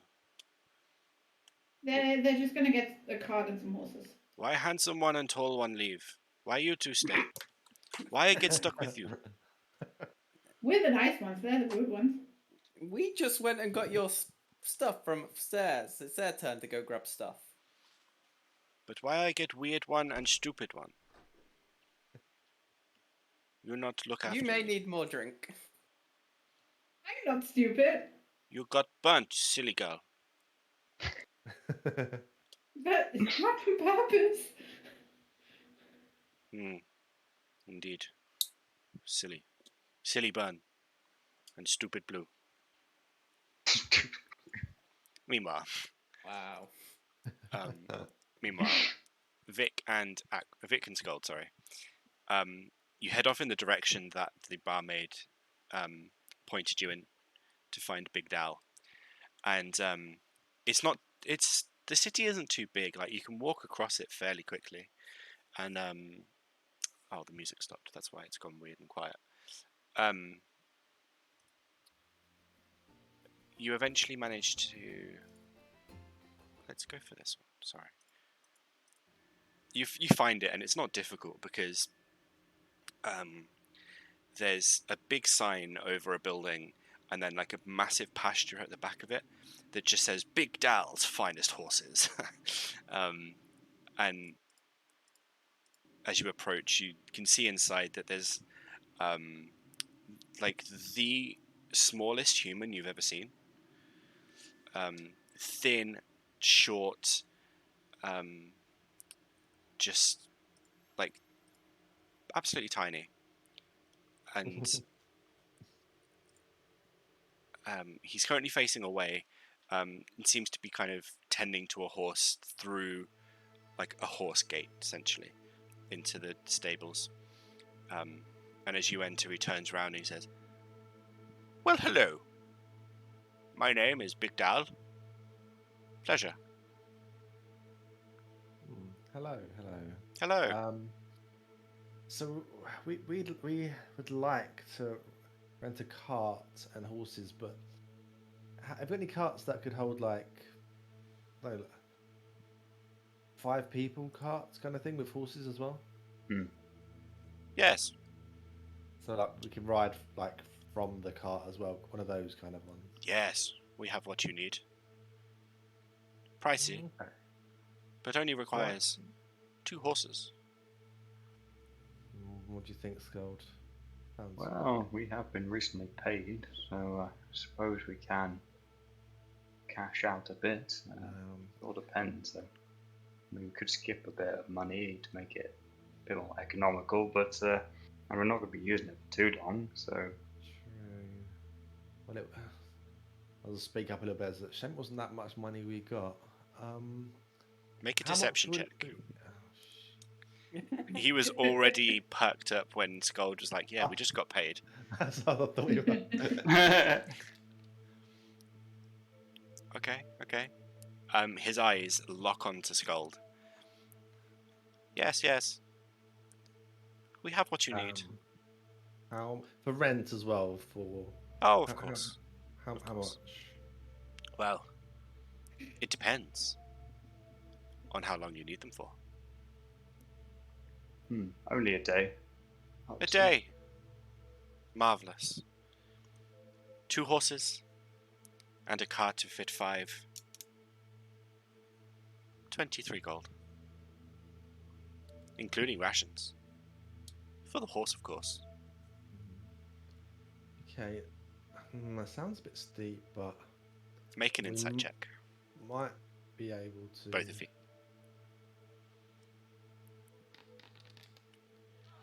Oh, that's 2 nat ones. Oh no. Oh no. Oh no.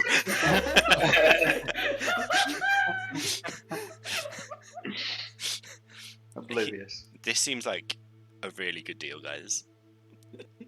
23 gold for 2 horses and a carriage for a day. Plus food for the horses. I'll just lean over to Sköld and be like, and I thought you might try to rip us off. Yeah.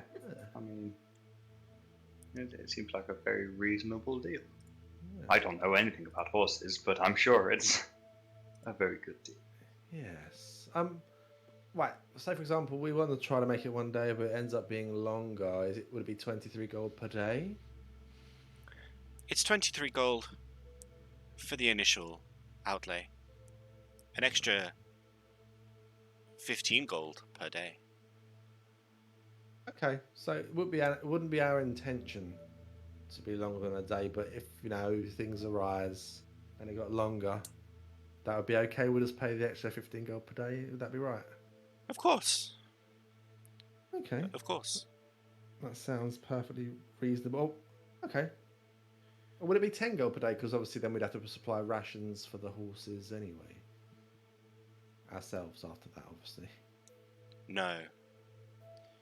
It would be 20 Sounds gold, good. but we give you discount for recompensation. Okay, well, that sounds definitely reasonable to me.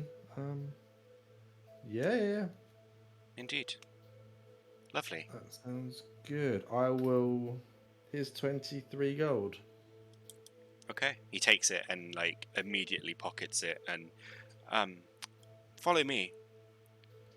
I will show you to your horses. And I will have the stable hands sort out your cart. Nice. And he leads you out, and you see, like, in this paddock that he's managed to sort of like build and fill up with horses, there's probably about 33 horses. It's like far too overcrowded for like the actual size, but he doesn't seem to care. And he leads you through the paddock right to the back, where there's a brown, like a white and brown horse, like white feet and white chest, with like a white marking down its head. Very tall, powerful looking horse, and then also like a pure white with just a hint of grey, sort of specked in around, and like also big, looks strong. And he says, "These are the horses that will be accompanying you. Strong beasts, reliable. Very good. Are they ready to go as soon as possible? Saddled and bridled. Yes. 10 minutes. Very good. Is there anything else that you need?" Wouldn't by chance have any information regarding these unfortunate killings that have been occurring recently? My daughter was a victim. Sorry to hear that. Did you find anything out about it, or is it just, no leads or anything? Well,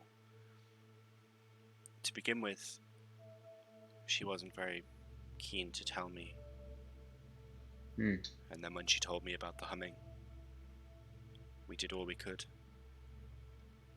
I locked her up in the house, barred the windows, barred the doors, hired a guard to stand outside and keep watch. Then, overnight, I could hear her just talking to herself. And then she started humming. And then I heard a scream.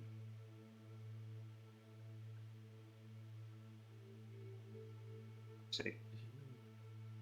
No sign of breaking or entry? No. The guard didn't let anyone in, and the bars on the windows were still in place. See. Was there a knife that was stabbed? Was there a knife in the room beforehand? Did you recognise the knife?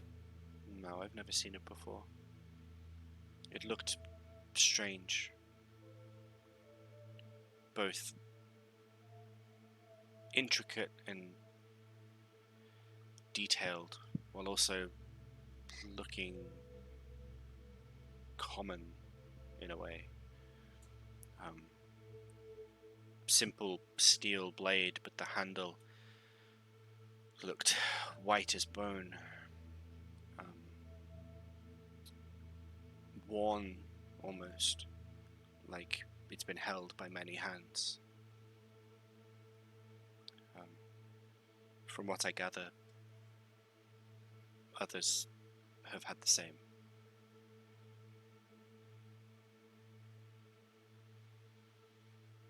I miss her.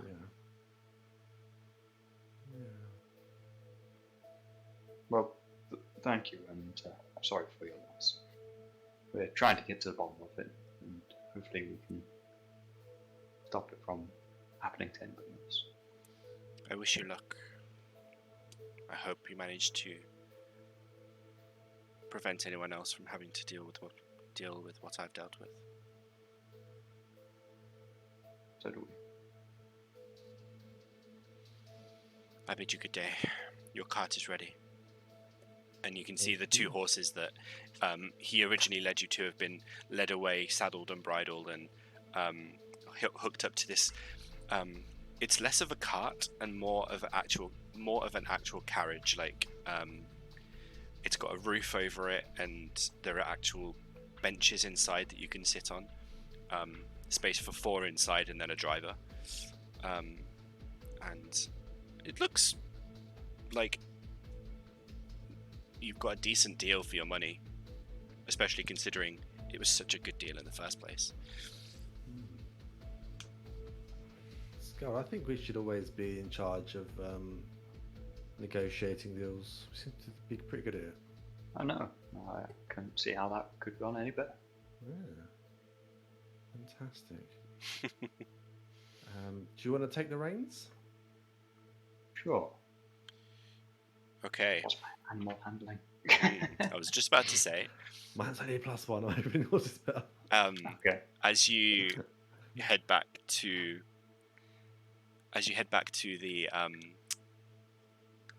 the hotel to pick up the rest of them, make an animal handling check just to get through the city. Oh, that's pretty good. Pretty good. Your takes- animal handling is +4. There's no point to complain. Anything could happen. It could have been another natural one. Honestly, the way this session is going, it could have been quite easily. It takes you a while to get the 2 horses under control. They are very strong. But eventually you rein them in, literally, and they concede and lead you back to the hotel to pick up the other 3.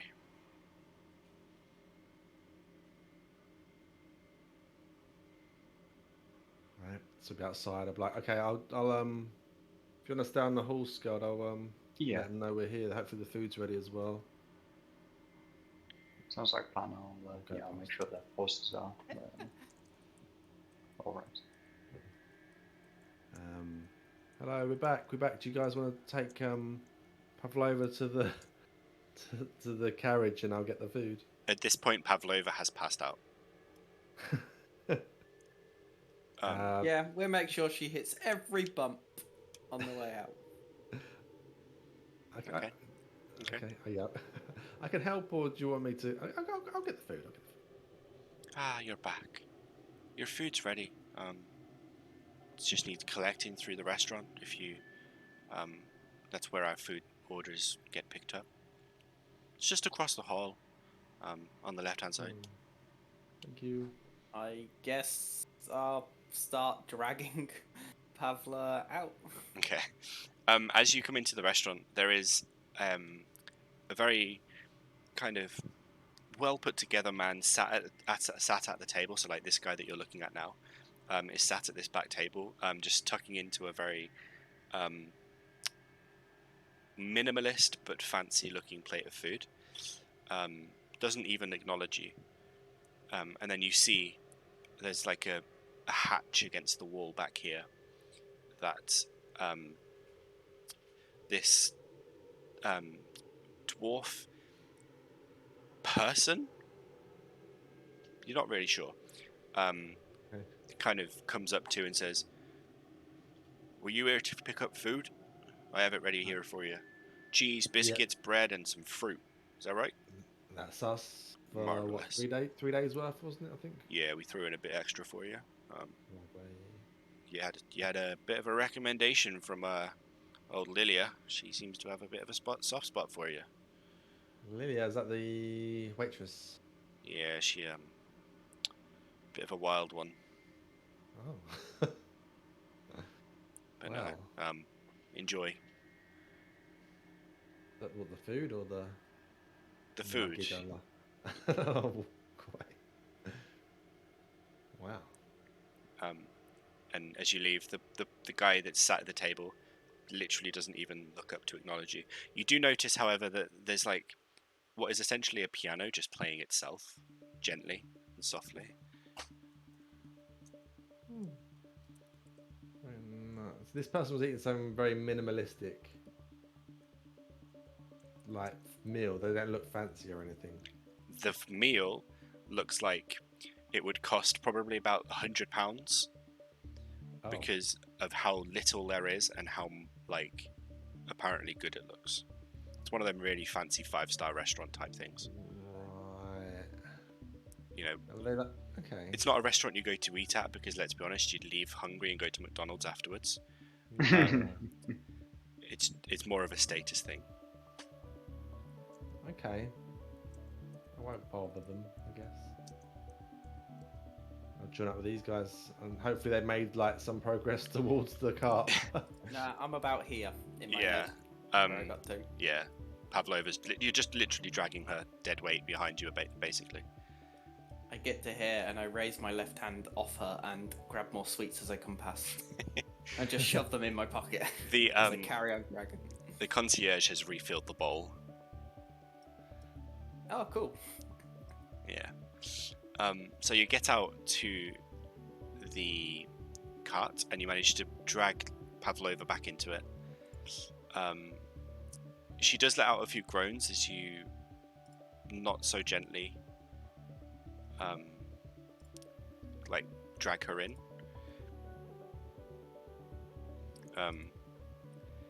But she doesn't like properly wake up. So, where should we go? We go back to Orva because we know the way there, or would we? Should we go somewhere else? We can just go in Orva's direction as far as we can get before nightfall.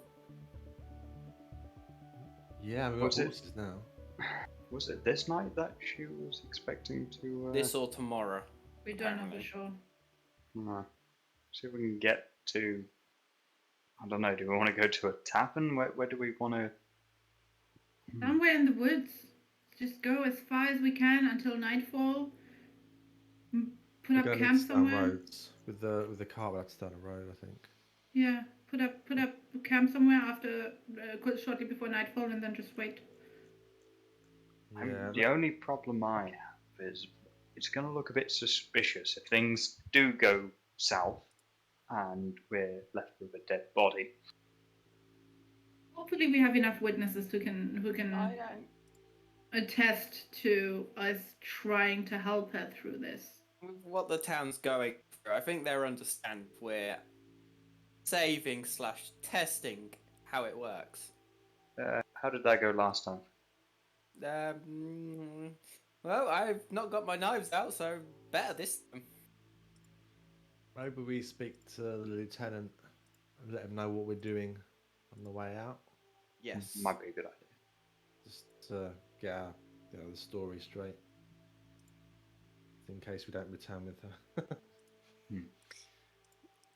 Well, I guess if we head towards Orva, I know it's back to where we came from, but we know the way. It's a good solid road. Unless we want to go the other way out of town, just towards another little town, but I don't know. We just need to get as far away as quickly as possible, really. If she does die, and we turn up at a new place who don't know who we are, with a dead body, that is more suspicious than going back to Orva. You know us, because we know saved us, them. Yeah. I would agree. And yeah, I would think if she dies, it would be like when she's left alone or at night, potentially, if something happens. So we'll just pack up and go back to bring her back here anyway. Quite interesting we're talking about this in front of her. She's passed out. She's crazy enough, she might jump out of a window drunk. Spoken from Who would experience. ever do that? Who would ever do that? Okay. What, Sköld, you seem to be pretty good with this. Yeah. Do you want to take the first ride? I mean, we can switch around if need be, but... Sure, I'll start off. Okay. Please hold while I reload my my screen. But as yeah, you on the way head, out, we'll speak to that guy. yeah, I was going to say, as you head out of the city, you get stopped by the guards. Are you heading out of the same gate you came in? Yeah. Yeah. Okay. I think so. So it takes a bit more time to get out of the city because there's just so many people. But it doesn't take you that long. You know, you manage to do it fairly quickly. The guards do stop you, and the lieutenant recognizes you and is immediately like, "Oh, You got horses. Why are you leaving so soon? I thought you were here for a few days. You haven't given up already, have you? We're testing a theory. This lady here, Pavlova, is got that humming going on. So we're going to see what happens if we just take her as far away as possible. I see. So Well, that's why she's here. She was drinking her sorrows away, it seems, and I'll just raise her arm and let it drop. But she's okay for now, at least. I see. Does that sound alright with you guys? Like, Well, we're not trying to take anyone, but it's just Yeah.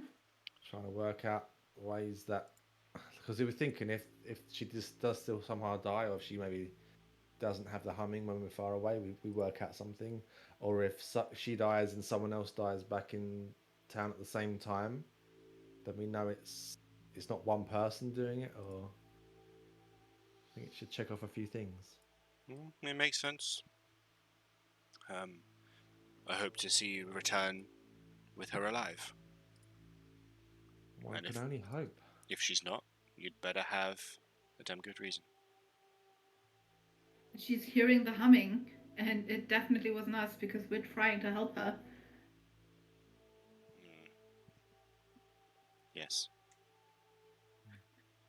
I mean, look, if we run the risk of getting in trouble for her being dead, then, like, personally, I'd rather just not go. But we're just trying our best here. Okay. Well, at this point, anything we can do is helpful. So, good luck. Thank you. And he kind of lets you by. After having a quick look at all your weapons again and kind of looking through the carriage, happy enough they let you through. Are you going to? Which way are you heading? Back to Orva? Back, just in general, in a direction? Back the same road until nightfall. Yeah. Okay. So Sköld, I will need you to make me 2 animal handling checks, please. Okay. Here comes the first one. Nice. And here comes the natural one. Oof. Okay. You've managed to get into a rhythm now of sort of keeping these horses under control and managing to corral them where you want to go. And it's, easy enough. You managed, bearing in mind you left about 2 o'clock, you've probably got about 4 hours of travelling. You managed to get past where you'd camped out the night before. But you reach a sort of slightly hilly area.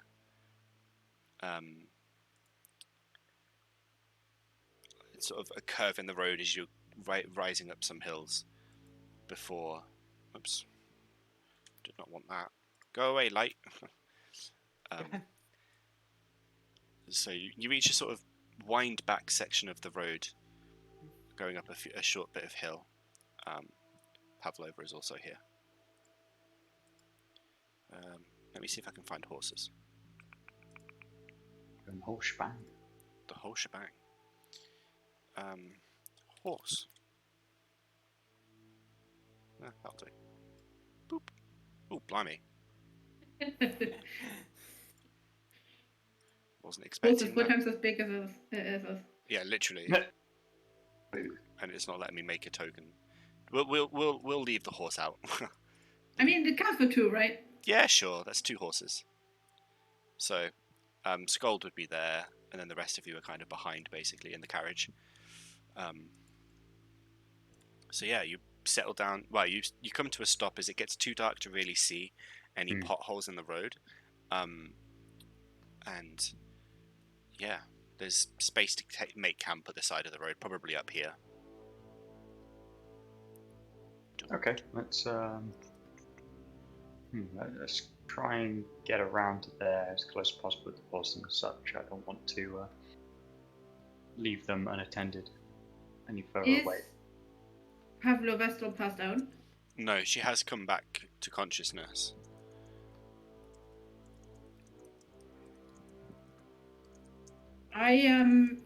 During our travels, I want to have searched her to make sure she doesn't have any sort of knife or weapon on herself. Okay, make a investigation check.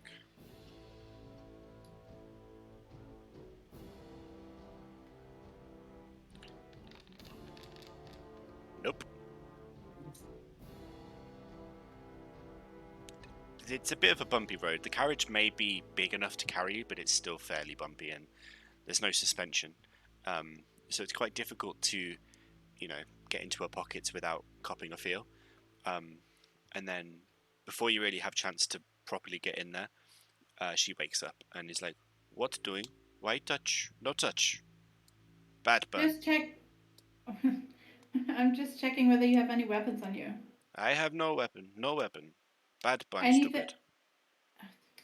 anything sharp? Anything that could potentially hurt you? No. Okay. Well, that checks them most likely killing themselves off the list then.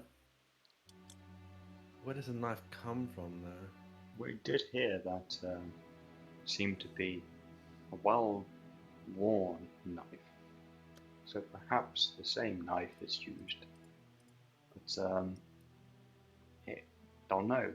We should have already asked whether the knife was still with him. I reckon maybe there's either this one that keeps disappearing, or there's a big collection back at the guardhouse. There are. Did you Wait. find the knife your brother was killed with? Pavlova. Burn, stupid. Pavlova. No Pav. Did you find the knife your brother was killed with? Yes, it was in stomach. What did you do with it? I don't know. Guards took it. Okay. The green badge. Police. They take.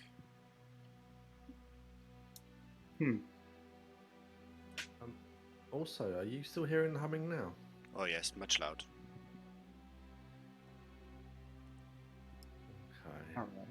Let's If go it's louder, over. it's probably more likely we get closer to the time.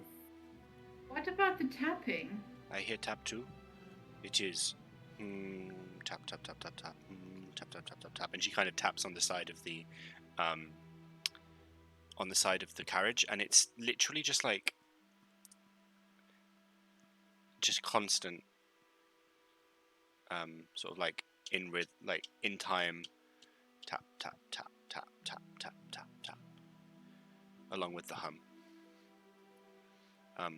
But if you want, you can quite easily get set up over here.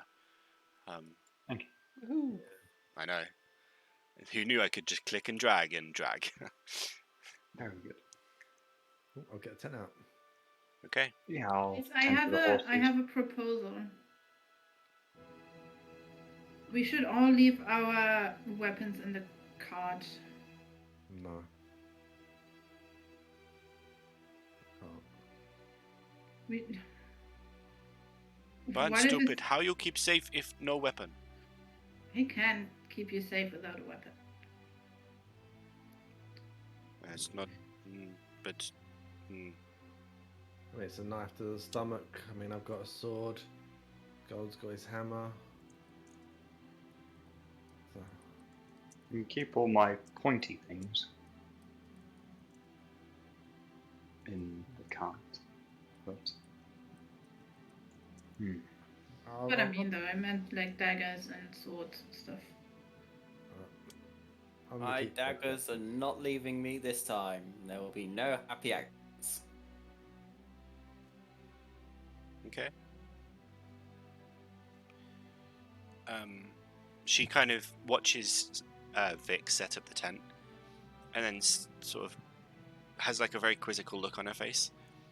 How old sleep in there? Much too small. Too small. No sleep. You know, you'll see. And I'll open the front and lead her in or show her in. Okay, she kind of gingerly walks towards the door and then pokes her head in and just goes, "Oh, he's big! Oh, Eyes can be deceiving. very clever, very clever. You have little tent that big inside. I like. Like, good. How are we gonna do these watches? I mean, are we gonna we're watching her more than watching out for other bad things. Mm. I think two of us should do watches at the same time. Yes, I agree with Nal on that one. One I think outside, one inside. Yeah. Yes.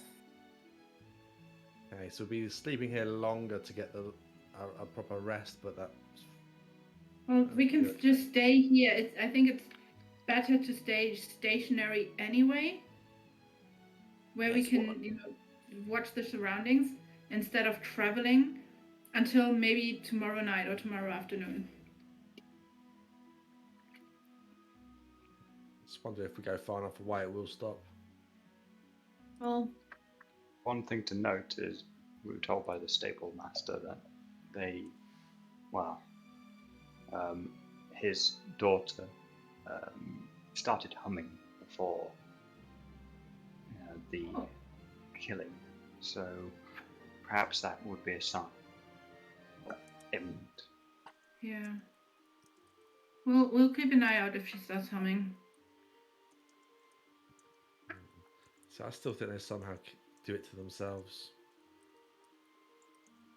Don't It know is where the knife possible comes from. to conjure weapons magically, from what I've seen, though can't say I'm too well versed in that particular aspect.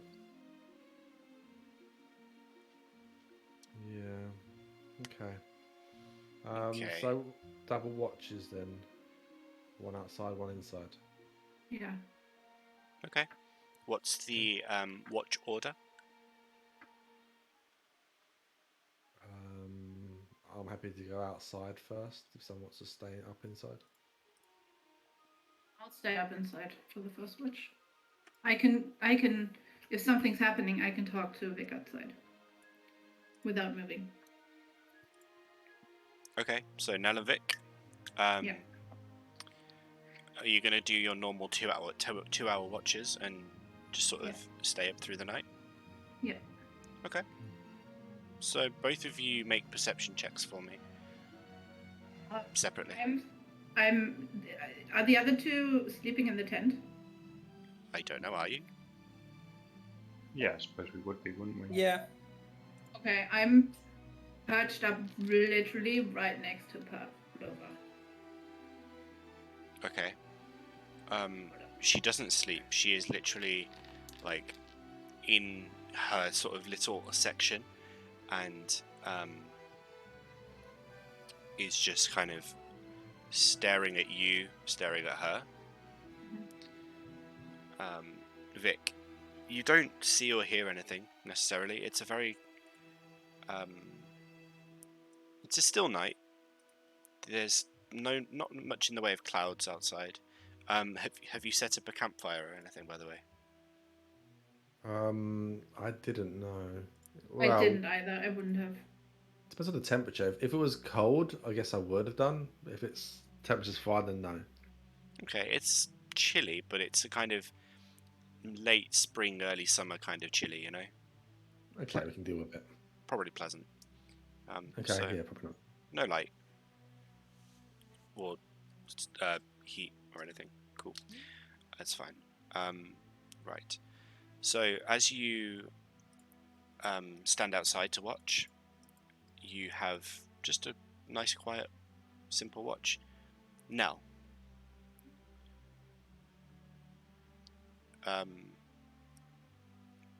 Pavlova is a little unsettled that you're stood like literally like right over her, watching her as she sleeps. And she does keep kind of trying to hint that she wants you to go away. because you make her uncomfortable. No can do.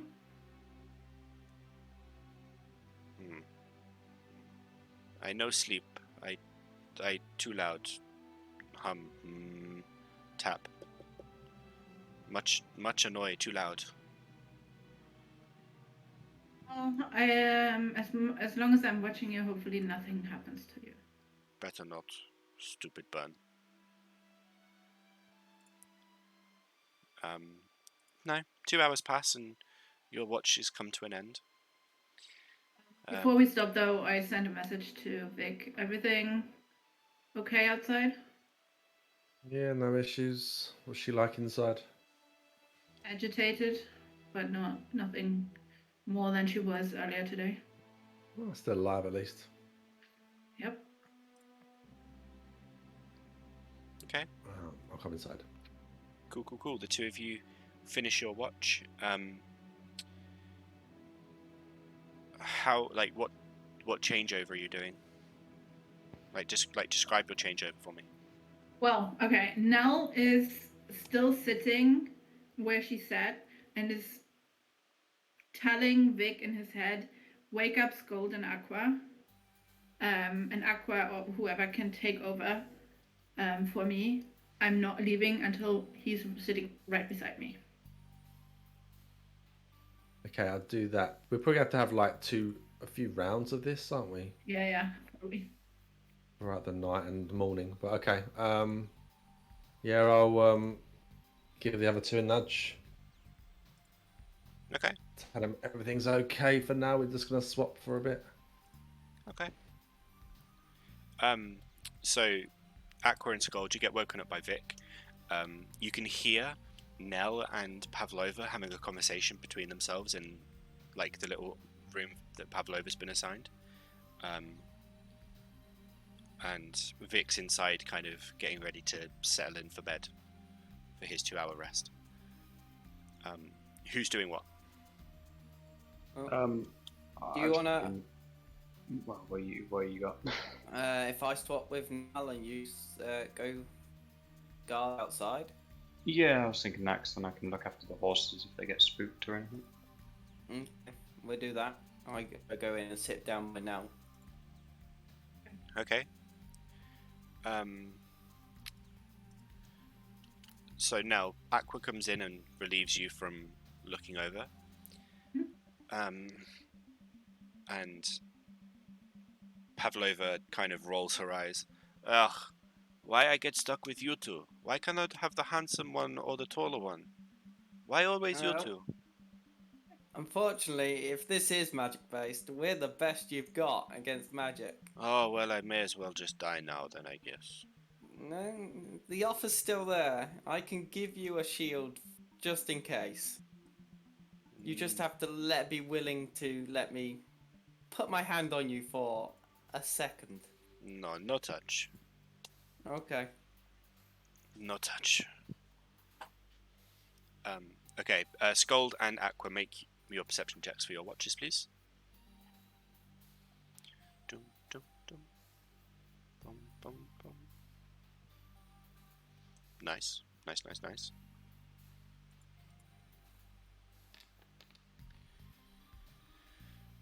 Okay, Aqua, you are like a hawk.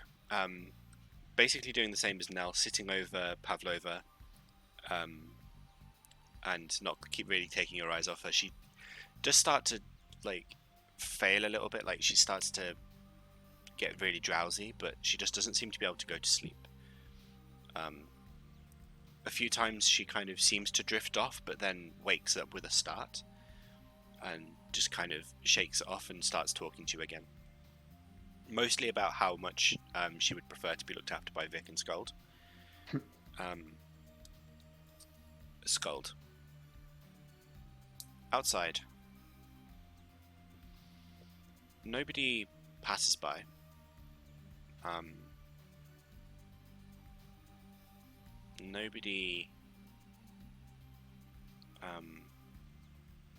There's no sounds or anything. There's the sounds of wildlife, evening, nighttime wildlife, but nothing specifically unusual. I feel like I'm about to sneeze. It's building. I can feel it. Now that you said it, you're not gonna sneeze. I sneezed. Okay.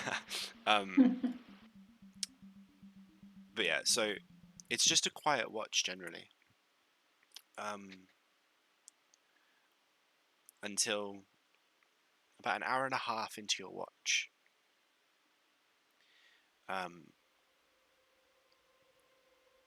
Something seems to stick out at you, but you can't quite place it in the dark. Even with your dark vision, there's something just on the edge of your vision that catches your attention and then disappears. But even like with your best efforts, you just can't. You can't seem to pick it up again to investigate it. Must have been a shadow. Indeed. Can I check on the horses as well, just to make sure they're Yeah. doing Yes. okay? They're asleep. They've settled down and kind of nuzzled themselves in, gorged themselves on some of the rations that they've been given, and they seem settled and happy. Good. Your watch comes to an end. It's time for Vic and Nell to take back over. Gonna do the same way as before. Yeah. I think that worked last time. So I'll be outside. Yeah. Did you see anything, or was it okay? Well, I did see some shadows moving, but that could be just wildlife or anything like that. Nothing too concerning. Okay. Make sure if you see anything, do not get distracted. It might be magic that's intending you to divert your attention from Pavlova and to, get us to abandon her or something. Just make sure you stay focused. Yeah. Yeah. You're on Pavlova watch. Yeah. But I am. I know that. But same goes for you. Don't wander off trying to investigate a weird shadow or something. Okay. Okay. Outside. So, both of you make perception checks again for me.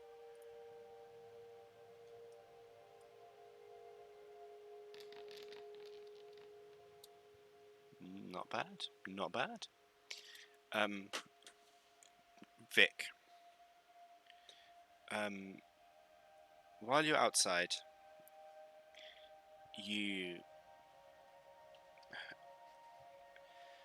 it's the middle of the night. It's the quietest time, darkest part of the night.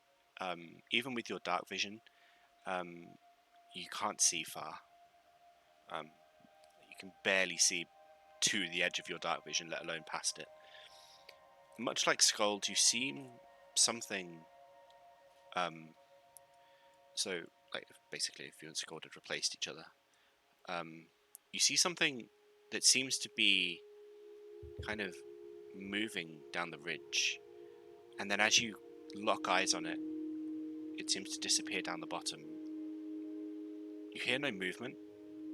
You just see what looks to be blackness moving in the black. Okay.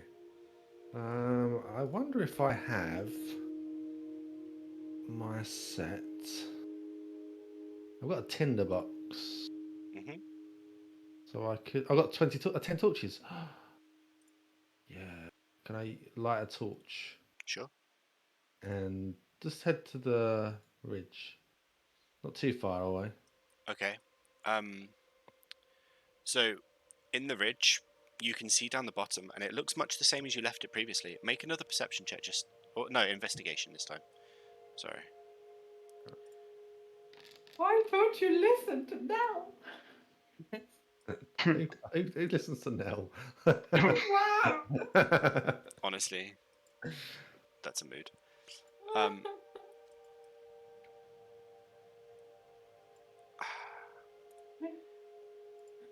You hear something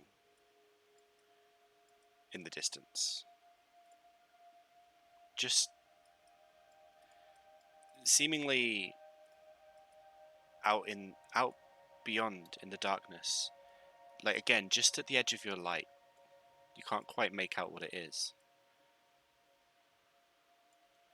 But it just sounds like someone's calling to you. Can I pinpoint exactly which direction the sound's coming from? Make a perception check.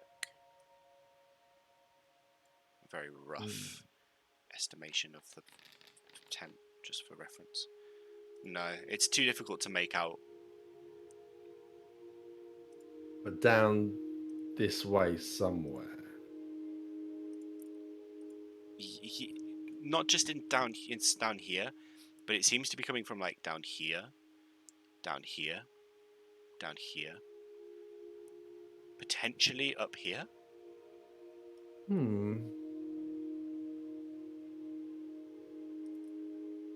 Okay.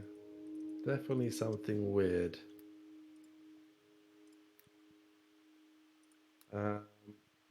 I'll just stick within like 10 feet of the tent and just keep walking around with the torch out for as long as I can.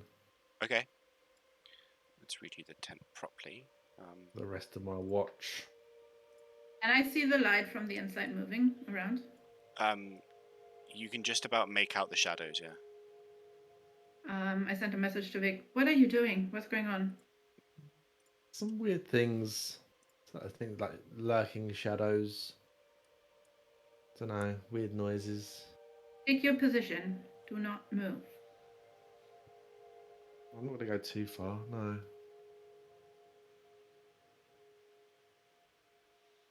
Make another perception check, Vic.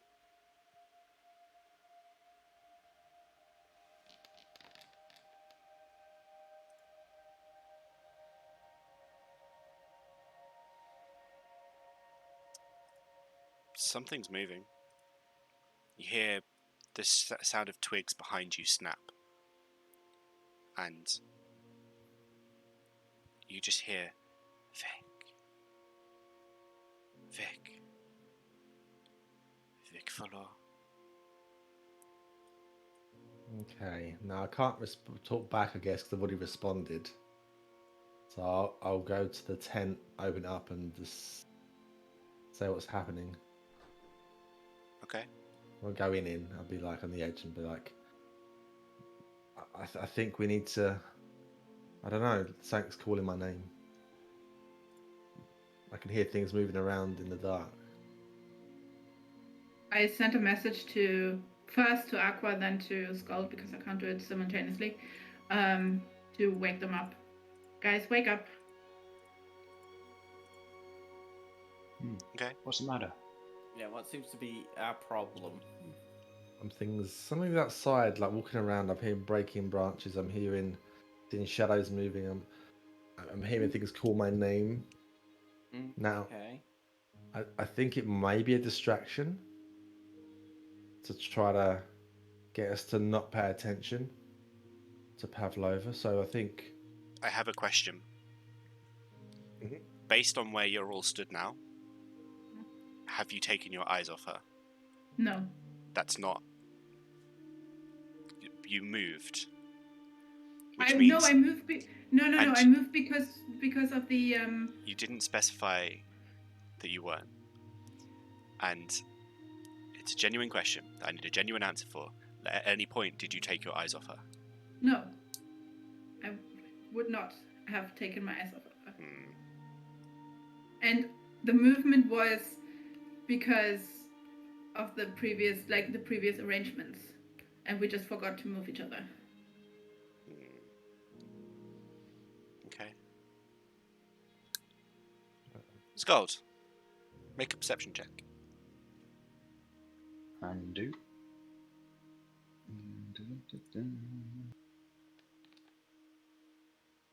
Not doing too great today. Okay. You hear rustling behind you. Okay, I hear something around us. No. Rustling. Make a perception check.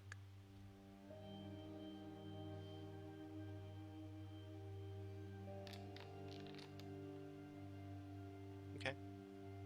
You hear rustling behind where Pavlova is, outside. Sounds like there's something outside the tent. Do not move. It's Don't. definitely picking up by the sounds of it, innit? Vic, as you're stood in the doorway, are you looking inwards towards everyone else? I'm kind of like half in, half out, like looking in and out regularly. Okay, so as like in a moment that you're looking inwards at everybody else, maybe as like Vic and not Vic, you're Vic, Sköld and Nell sort of say, "Oh, there's something outside." You feel like a slight wisp of wind and something brush against you. I'm getting a bit jumpy now. I'm gonna swipe my sword. Make a perception the check. torch. The torch. Swipe my torch. Sorry. Okay. Perception check. Yes, please. I've got a torch in my hand instead. Okay. As you turn and you swipe your torch, you don't see anything. There's no figure. There's no shadow at the edge of your vision. You hear something though. Something's trying to distract us and take our eyes off of her. I can make it hard for everyone to move in the tent, but it does mean we probably get stuck here. So it's not something I want to do, but if it's something that we physically can't see or is really good at making us look away, I'm not entirely sure what else I can do personally. Just concentrate on looking at her and making sure she isn't dying. Do not get distracted. We aren't the target. I'm going to move over to Pavlova. Okay. And can I put protection from good and evil onto her? Of course. Okay. Let me figure out how to do this. Yeah. There we go.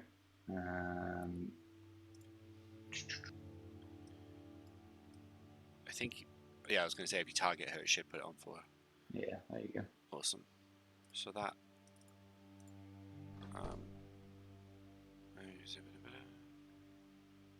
Is she humming? You notice that for the first time since you met her, she appears to be asleep.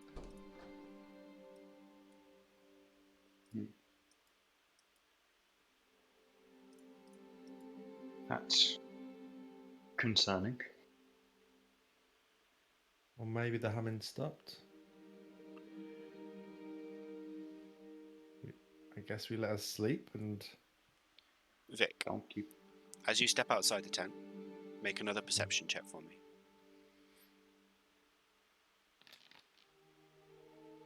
Make a wisdom saving throw.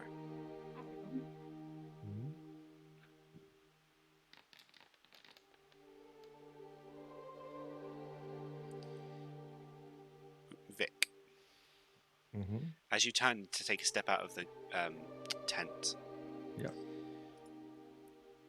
looking beyond your sight to try and find any hint of where something could be, looking beyond, or trying to sort of look inwards and maybe sense it or feel it. The only thing you can focus on right now is the humming.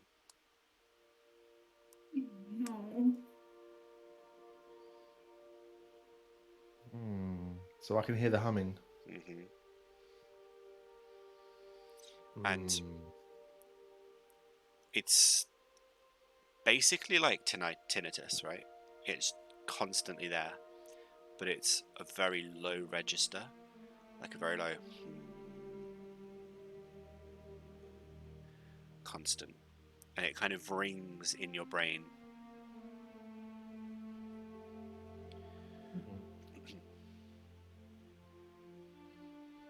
Interesting.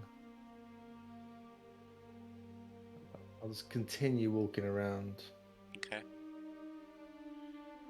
Here, Vic leaving the tent and just walking around. I'll just send a message, not taking my eyes off of Pavlova. Everything okay? As in, do you see anything out there? Doesn't seem like. Am I still hearing the rustling around of like things? Aside from what you're doing right now, no. But it's difficult to like hear ambient and on top of the humming. Yeah, as Vic started walking around, I've gone to the door just to keep an eye. Okay. Are you looking outwards or inwards? Outwards. Okay. I'll also start looking at Pavlova, just to have a second set of eyes, just in case someone lapses their judgment. That's fine. Someone as in me? Wow. Okay. Vic, as you come back round to the back of the tent, like just doing your normal patrol, you also feel as well as hear laughter.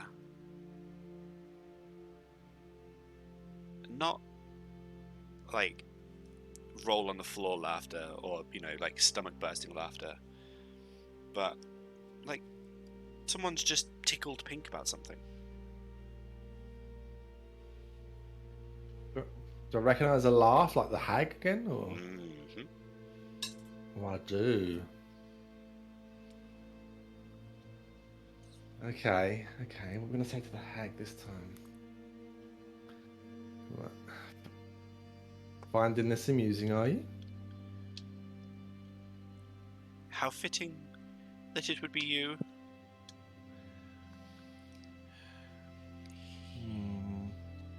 He's clearly chosen his targets well. I'm sure he's going to have a lot of fun with the four of you. The one with two daughters. Oh. 2 daughters he has.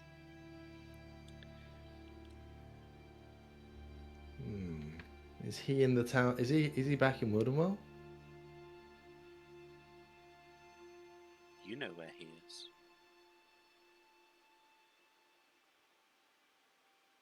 He knows where you are. He's watching you. But I thought he was lost. He was. I gave him purpose. You gave him purpose. Oh, yes. So this is another town you're messing with? I'm doing nothing.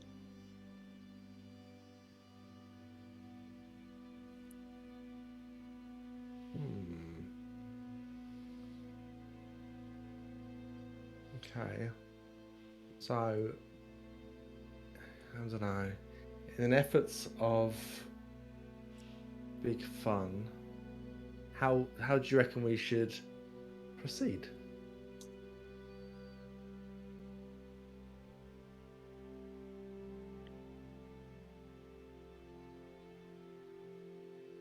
Make it interesting. You can't save the girl. He'll get to her.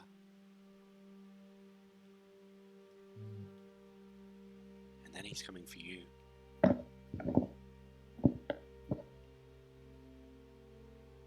Okay. Make a perception check with disadvantage.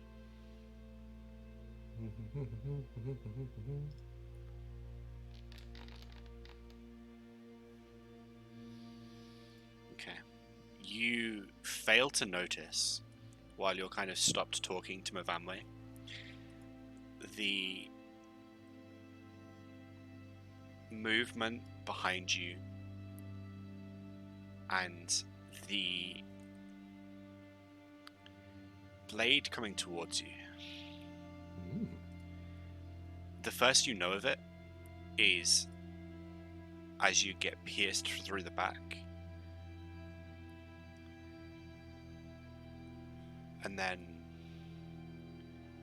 I'll roll to hit, but it's gonna hit because ignore the fact that it was a 10 to hit. Okay. You take 6 points of piercing damage, and you feel a weight behind you as you now have a javelin kind of like embedded in your back. Oh, he wants to have some fun. Don't let him down, Vic.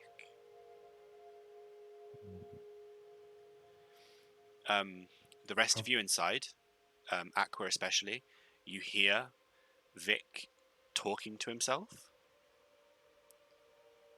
Okay. and then you hear a sort of whoosh, and then an impact and a groan. Okay. Everything all right out there? I just keep an eye on Pavlo, and now you may want to armor up. I think we might be in for a rough night. And then I'm going to magic armor myself. Okay. That would have been a great time to roll a 1, honestly. It would not have been a great time. Fireball! Flame Everyone's on. dead. Vic, what are you doing? So it came from my back. I guess I'll pull the javelin out and see if I can see where it came from, and also I'll call out and say that something's attacking us. Okay. Make a perception check as you turn around to have a look where you've just been attacked from. You see far off in the distance this way, like a shadow in the darkness, just beyond your torchlight, just beyond the dim light that it produces, and then it disappears.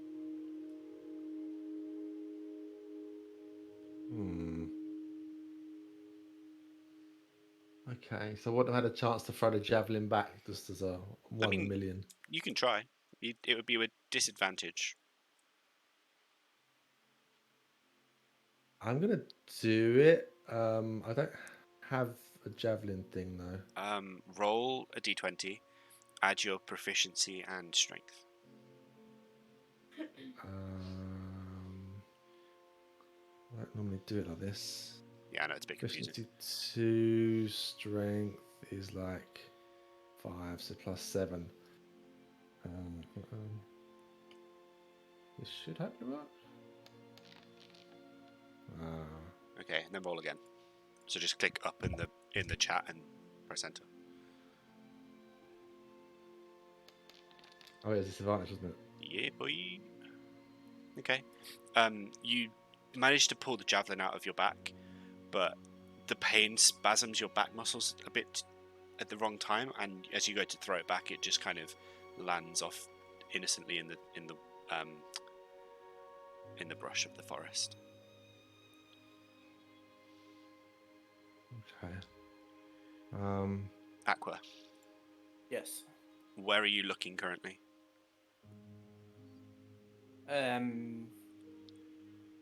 Suppose this direction up the hill. Okay. As you're stood looking up the hill, you feel above you a whoosh, and something brushes against you. And before you even get a chance to look up, you just see a shadow retreat on the roof, and then gone. Make a wisdom saving throw. Yay.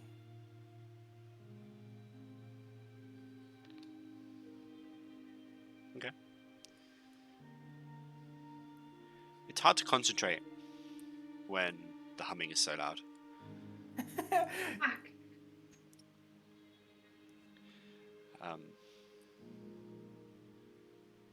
I'm gonna just I suppose, as best as I can, everyone back in that it seems to it now, and he's fast. He's too fast for me to get pinpoint. Any way we can slow him down? As I said, I can slow everyone down in this tent, but it leaves everyone in this tent vulnerable also. What are you doing? Say it again, please. I didn't listen. I can cause webbing all over the floor, basically, and make it super hard for anyone to move, which would slow him down and make it harder to get to us. But it also would fuck leaves us us up open. as well. Yes. It's a last ditch effort. Okay.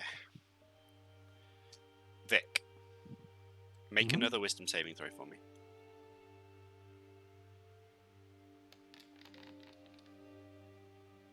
Okay. You come back round to the front of the tent. You can see Aqua's kind of looking a bit shaken, unwillingly so. Aqua, you can see the same sort of thing in Vic. Like, despite having just been stabbed by a javelin in the back, and like also his general stoic attitude, you can see there's something rattling him that is unusual, to say the least. What? Go on. At this point, Pavlova is still asleep, and you can see she's kind of turning. She's less peaceful now. She's starting to turn in bed and writhe around a little bit, beginning to sweat. I don't move. I don't take my eyes off of her. I'll literally just stand there. But I do cast Mage Armor on myself as well. Okay.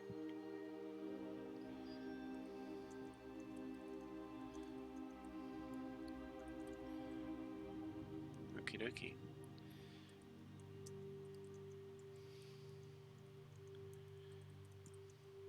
Right. So what is everybody doing at this moment? I'm also sort of in the tent, looking at Pavlova, but also kind of just keeping concentrated on the general surroundings, so but Okay. mainly by hearing rather than by sight. Okay. Cool. Sounds good. So everybody who wants to, at this point, make me a perception check, please. Does that mean taking my eyes off of her? Off her, yes. Off her, sorry. Yeah. Then I will not make a perception check. Okay. Nor will I. Okay. Vic, Aqua, kind of shaken by seeing Vic actually shaken by something, and kind of also still sort of switching between inside and outside of the tent. You don't see much. However, Vic, you see at the top of the hill, just inside your range of vision, I think. At least it should be, yeah. That's the creepiest figure ever. A creature. At the bottom of the hill, a creature. Surprisingly close at the edge of the ridge, another creature. And then in the tree line, another creature. Behind you, in the trees, another creature.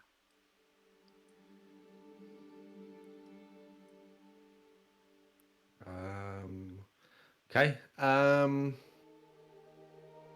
just going to shout, it looks like we got company, and I'm going to charge and swipe. Okay, you charge and swipe. And as you swing your sword, the creature just disappears. You swiped at Shadow.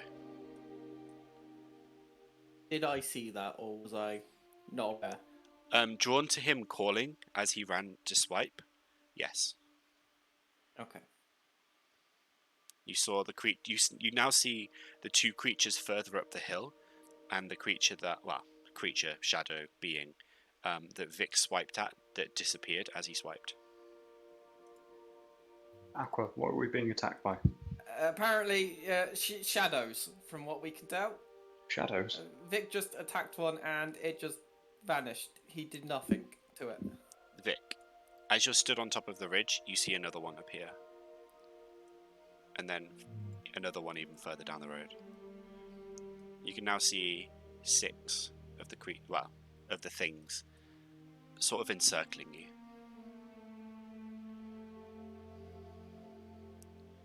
Okay. There are 6 of them at least. Not sure if we can hit them. Not sure what's happening. You think it vanished when you damaged it? I think they're cowards. I'll smash my shield, my sword. Okay, make an intimidation check.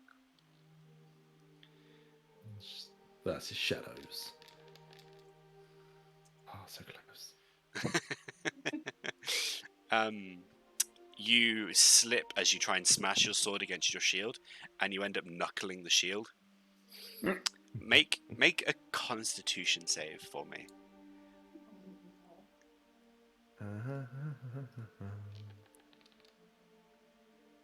Wow, What? Oh god. I thought that was a 1. I'm not gonna lie. Yeah. Me too. You just about manage to stifle a groan as you absolutely pound your shield with your knuckles. You're just like, okay, ow. Okay, Vic and Aqua, what are you doing? I kind of want to see if whether it was Vic being close or damage to one of the creatures. So I'm just going to Ray of Frost. Can I actually target these guys? Yes, that one. Okay.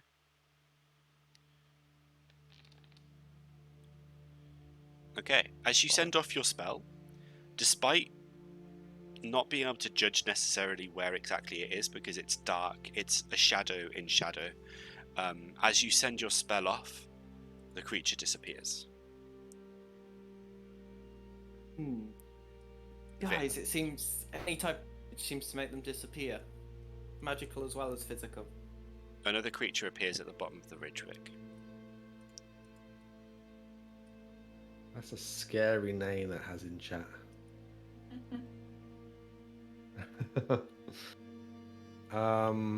That shouldn't even be its name, but never mind. Okay. That's scary. You change it to Shadow Monster. Shastas are quite nasty. I wonder if it's the light. Should I get rid of the light? It's worth a test. Okay. I'll throw the light on the floor and just stomp it out. Okay, right-click your character. You should be able to turn the torch off. Oh, nice. There we go. Okay. Darkness engulfs as you kick out your torch. Make perception checks for me.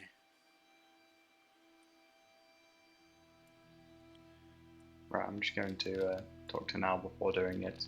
I think they're going to need my help. Are you okay to keep watch? I'm fine. Okay. Just make sure no one is going to stab me or her. Will Okay. do. Vic and Aqua, you can see movement getting closer. It's difficult to judge exactly where they are, but you can see them. Like, you can see they're basically just black voids in the darkness. Do I see them? I don't have dark vision. You don't see them. And as such, you don't see a thing. Great. Congrats on your newfound blindness. I love being blind. Yeah. Okay. Sköld, you start to notice in the distance, just seemingly getting closer, kind of almost glitching out of sight and back into sight as it gets closer. Just shadows approaching. That's not good. Make a religion check again for me. Religion. And Aqua, you can make an Arcana check if you like. Maximum religion. Since I can't do anything else. Like my Okay. eyes are glowing. You have a Sköld. You have like you take a moment to contemplate, think, and like pontificate to yourself. There are creatures called shadows that are pretty nasty.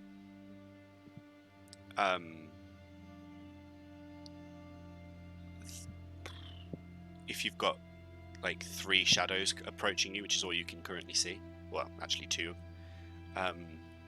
then you might be able to deal with them. They're fairly vulnerable to you specifically. But you can't be sure from where you are. You'd need to have a closer look and actually test the theory. Okay. But you've got an idea of what you could be facing. Can I test the theory now? 2 seconds. Aqua, with a 20, there are Yes. various magical creatures that you know of that could be doing, like, could be this. In the same vein as Sköld, there are shadows, like magical undead creatures, essentially, that you could probably take 3 of them, but same as you, Sköld, I should have mentioned this, I'm sorry. They don't tend to be creatures that would come in and cause the kind of thing you're trying to protect from.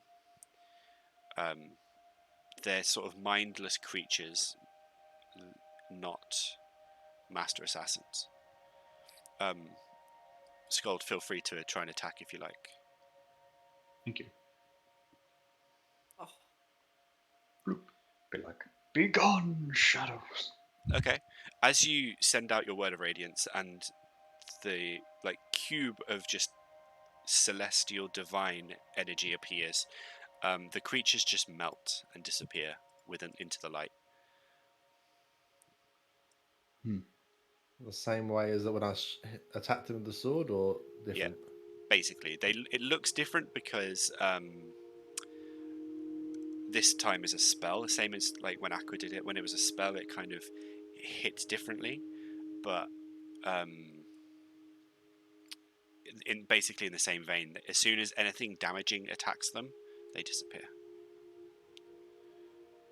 Can I try something actually? That's 10 feet away, so that would work. If I can.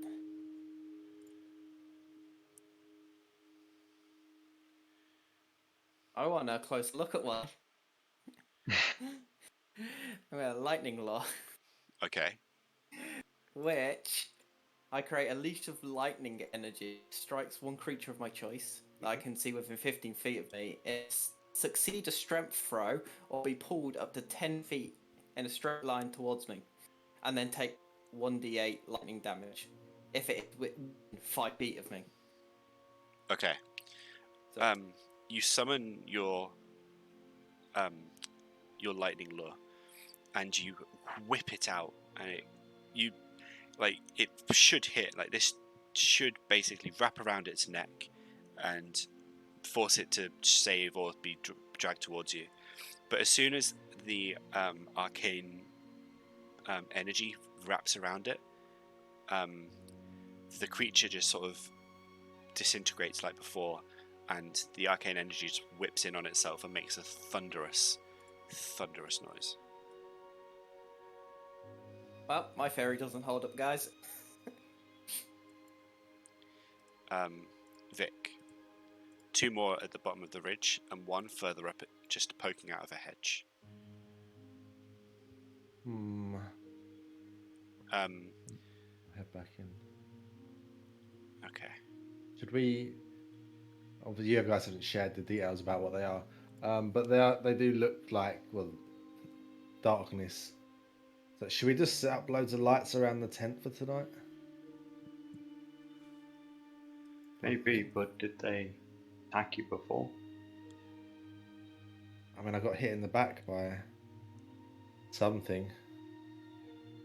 Some javelin. Creatures don't normally attack like this. Now, Yes. inside the tent, while the other three are outside, kind of deliberating, watching the shadows, kind of attacking and not making any impression and sort of trying to work out what's happening, something gets knocked over to your left. You managed to not break eye contact. Mm-hmm.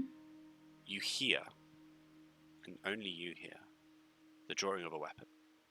The unmistakable sound of a sword or a dagger being unsheathed directly to your left, like basically centimeters away from you. Centimeters away from me. It's like literally up next to you.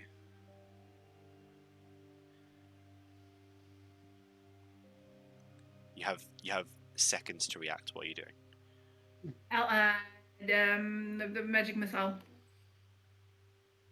You need to see a target. Eldritch blast then. You need to know where a target would be. Well, I'm shooting it like to my left where I'm hearing it. If I hit it or not, I happily roll with disadvantage on this. That's just her initial reaction without breaking eye contact. Make a Constitution saving throw with disadvantage. Constitution.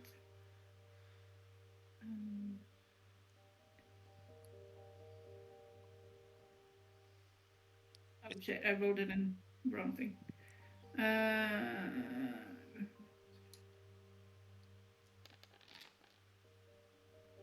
Okay.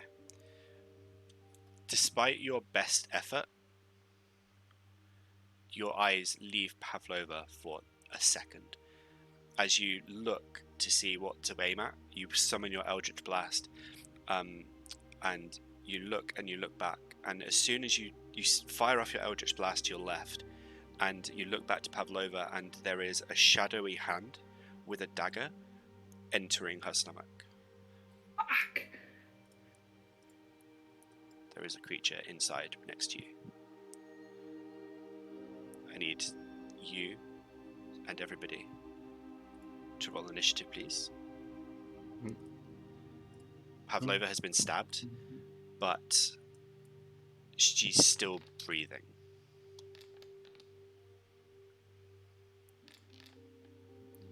God damn it, no. Still has the wrong name. Why did you still have the wrong name, god damn it?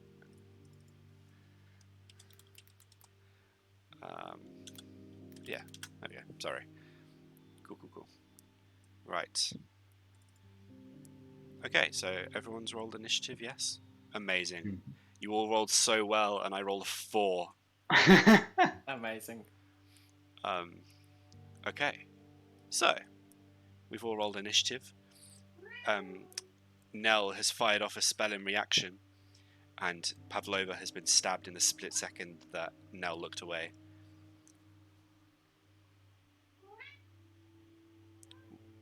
I think with that, we're going to end the session there and pick it up next week.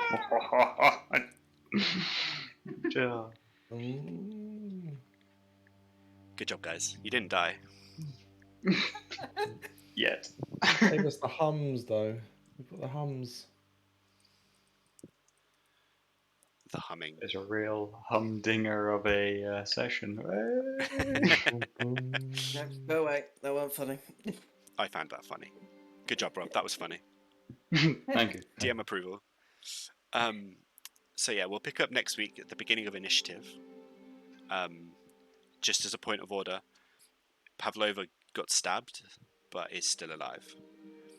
The knife that you see now is exactly the same as has been described previously. Like normal steel blade with what looks like a worn bone handle. Yeah, literally, like, don't blink situation.